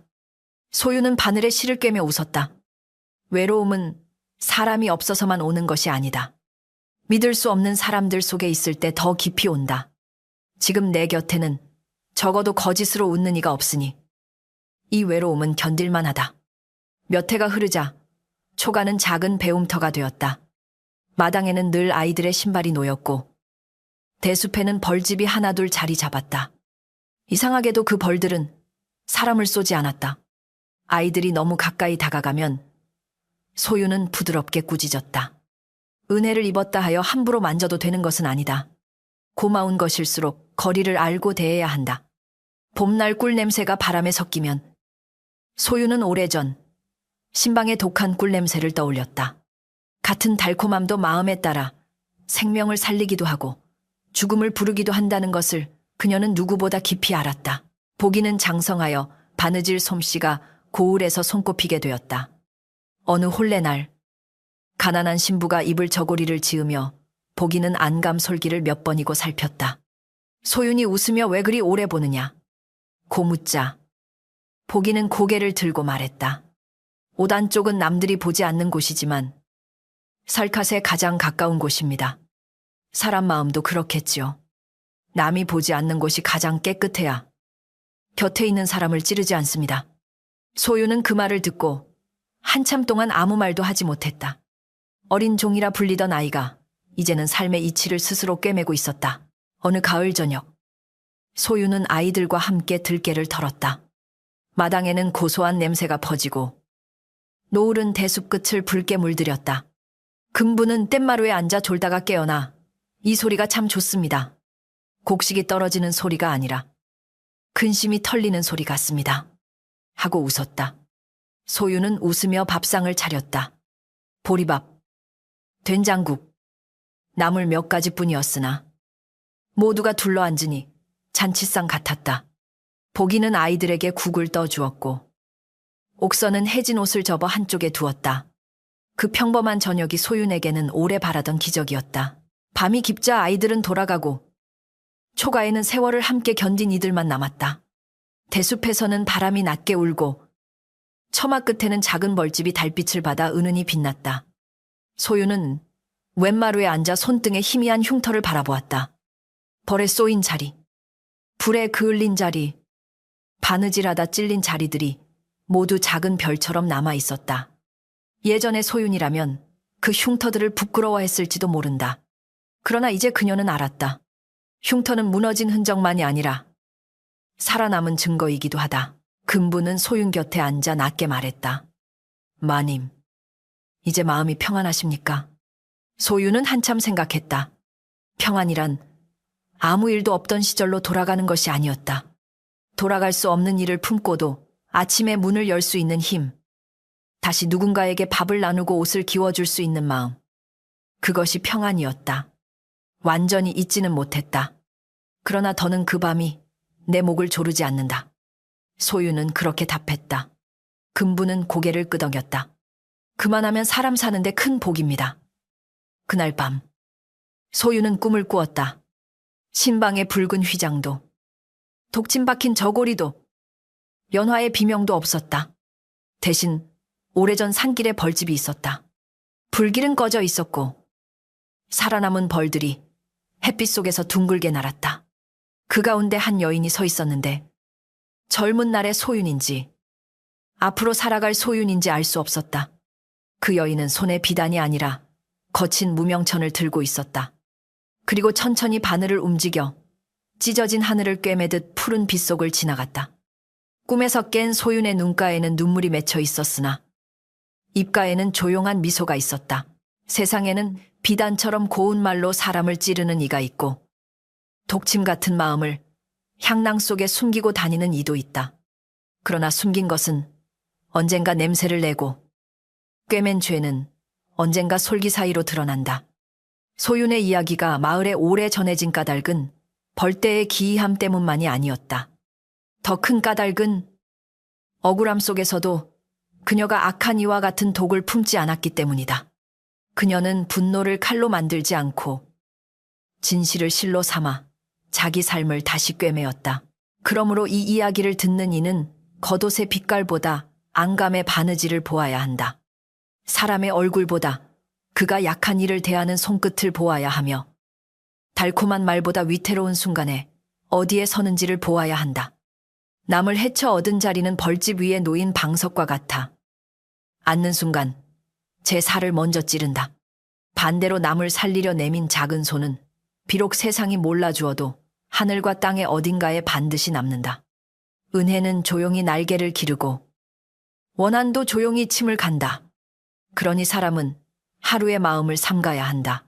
소유는 훗날 늙어 아이들에게 늘 이렇게 말했다. 선하게 살라는 말은 남에게 짓밟히며 살라는 뜻이 아니다. 선함은 제 목숨을 하찮게 여기는 것이 아니라 남의 목숨도 제 것처럼 아끼되 거짓 앞에서는 물러서지 않는 힘이다. 아이들은 그 말을 다 이해하지 못했으나 그녀의 손이 지어준 옷을 입고 자라며 조금씩 배웠다. 초가 처마 아래 벌들은 해마다 돌아왔고 대숲은 계절마다 푸른 소리를 냈다. 소윤의 삶도 그렇게 오래 흔들리며 끝내 꺾이지 않은 대나무처럼 남았다. 첫눈이 내리던 그의 끝자락. 대숲 아래 초가에는 낯선 아이 하나가 찾아왔다. 아이는 10살 남짓 되어 보였고 해진 솜저고리 밖으로 드러난 손목은 갈대처럼 가늘었다. 그는 살인문 앞에 서서 한참을 망설이다가 마당에 떨어진 눈을 발끝으로 문질렀다. 보기가 물동이를 들고 나오다 그 아이를 보고 물었다. 누굴 찾느냐? 아이는 고개를 숙인 채 작은 꾸러미를 내밀었다. 소윤마님께 전해달라 하셨습니다. 절에서 온 것입니다. 그 말에 방 안에서 바느질하던 소윤의 손이 조용히 멈추었다. 꾸러미 안에는 거친 회색 천으로 만든 작은 주머니와 삐뚤빼뚤한 글씨가 적힌 종이 한 장이 들어 있었다. 종이에서는 묵향보다 오래 마른 눈물 냄새가 먼저 풍겼다. 소윤은 한동안 펼치지 못하고 손끝으로 종이 가장자리만 만졌다. 금부는 불씨를 살피다 낮게 말했다. 마님, 마음이 괴로우시면 읽지 않으셔도 됩니다. 소윤은 창밖 대숲에 쌓인 흰 눈을 바라보다가 고개를 저었다. 도망친다고 사라지는 글이 아니면 마주 보는 편이 낫겠지. 그녀는 종이를 조심스레 펼쳤다. 글은 연화의 것이었다. 절에 갇힌 뒤 병든 몸으로 쓴 듯 획은 군데군데 끊겨 있었다. 부인, 제게 용서해달라 말할 낯이 없습니다. 밤마다 벌소리가 귀 밑에서 옵니다. 처음에는 그 소리가 부인의 저주라 여겼으나 이제는 제 마음이 저를 깨우는 소리임을 압니다. 저는 부인의 자리를 빼앗고 싶었던 것이 아니라 아무리 비단을 두르고도 비어있던 제 속을 남의 고통으로 채우려 했습니다. 그때는 몰랐습니다. 남의 숨을 막으면 제 숨도 함께 좁아진다는 것을. 소유는 그 문장에서 눈을 오래 떼지 못하였다. 보기는 글을 읽지 못하였으나 소윤의 얼굴빛만 보고도 누구의 편지인지 짐작했다. 아이였던 보기는 이제 단단한 처녀가 되었지만 그 밤의 비명과 독침의 빛을 잊지 못했다. 마님, 그분이 또 무슨 말을 하였습니까? 소유는 종이를 접지 않고 천천히 읽어 내려갔다. 저는 이곳에서 벌레 한 마리도 함부로 죽이지 못합니다. 손을 드러내리치려 하면 그 밤 제게 달려들던 벌들이 떠오릅니다. 부인의 침묵을 조롱했고 부인의 선함을 가식이라 불렀습니다. 그러나 지금 생각하니 제가 가장 두려워한 것은 부인의 선함이 아니라 제 안에 아무것도 없다는 사실이었습니다. 방 안은 조용했다. 장작 타는 소리만 아궁이에서 낮게 튀었다. 연화의 글은 마지막에 이르러 더욱 흔들렸다. 제가 죽기 전에 한 번만 부탁드립니다. 그때 저 때문에 손을 다친 아이에게 제 죄가 평생 벌소리로 남았다고 전해주십시오. 그리고 부인께서는 제 이름을 미움으로 오래 품지 마십시오. 저는 미움받을 만한 일을 하였으나 부인의 남은 생까지 제 죄로 더럽히고 싶지 않습니다. 이 주머니 안에는 제가 절에서 처음으로 지은 바느질 조각이 있습니다. 사람을 찌르던 마음으로 이제야 겨우 사람을 덮는 천을 꿰매 보았습니다. 소유는 주머니를 열었다. 안에는 손바닥만한 작은 배조각이 들어있었다. 바느질은 서툴렀고 실밥은 고르지 못했으며 군데군데 피가 묻은 듯 붉은 얼룩이 있었다. 그러나 그 안쪽 솔기는 놀랄 만큼 조심스레 여며져 있었다. 사람의 살과에 닿을 곳을 두려워하듯 한 땀 한 땀 떨리는 손으로 눌러 박은 흔적이었다. 보기는 그것을 보고 입술을 깨물었다. 저는 그분을 용서할 수 있을지 모르겠습니다. 소유는 조용히 고개를 끄덕였다. 용서는 억지로 꿰매는 옷이 아니다. 마음이 아직 피 흘리면 덮어두는 것도 거짓이 된다. 그날 밤 보기는 잠들지 못하고 마당으로 나왔다. 눈은 그쳤고 대숲 위로 달빛이 희게 쏟아져 있었다. 처마 아래 벌집은 겨울잠에 들어 아무 소리도 내지 않았으나 보기의 귀에는 오래전 그 날개 소리가 다시 살아났다. 그는 다친 손끝을 바라보았다. 상처는 사라졌지만 아주 자세히 보면 손톱 아래 희미한 푸른 선이 남아 있었다. 내가 용서하지 못하면 나쁜 사람이 되는 것일까? 보기는 혼잣말처럼 중얼거렸다. 뒤에서 소윤의 목소리가 들렸다. 아니다. 아픈 사람이 곧장 웃지 못한다고 나쁜 사람이 되는 것은 아니다. 소윤은 두꺼운 겉옷을 보기의 어깨에 둘러주었다. 다만 미움을 오래 품으면 그것이 너를 지키는 담장인 줄 알다가 어느 날 감옥이 되기도 한다. 용서란 상대를 풀어주는 일만이 아니라 내 마음이 그 사람의 죄 옆에 평생 묶여 있지 않게 하는 일이다. 그러나 그 길은 남이 재촉할 수 없다. 보기는 눈물을 삼켰다. 마님은 정말 연화 아씨를 미워하지 않으십니까? 소윤은 달빛 아래 한참 침묵하다 답했다. 미워했던 날도 있었다. 지금도 기억하면 가슴 한구석이 찌른다. 하지만 나는 그 찌름을 내 삶의 주인으로 세우고 싶지 않다. 며칠 뒤 소윤은 연화에게 답장을 쓰지 않았다. 대신 작은 무명천 한 필을 꺼내 조용히 바느질을 시작했다. 금부는 그 모습을 보고 물었다. 마님, 무엇을 지으십니까? 소윤은 바늘을 움직이며 말했다. 절에 보내줄 덮개 하나다. 화려하지 않아도 살갗에 거칠지 않게 만들려 한다. 금부는 한숨 섞인 웃음을 지었다. 마님 마음은 참으로 알다가도 모르겠습니다. 소윤은 손을 멈추지 않았다. 나도 내 마음을 다 알지 못한다. 다만 누군가의 악이 내 손까지 악하게 만들게 두고 싶지는 않다. 보기는 처음엔 그 바느질을 돕지 않았다.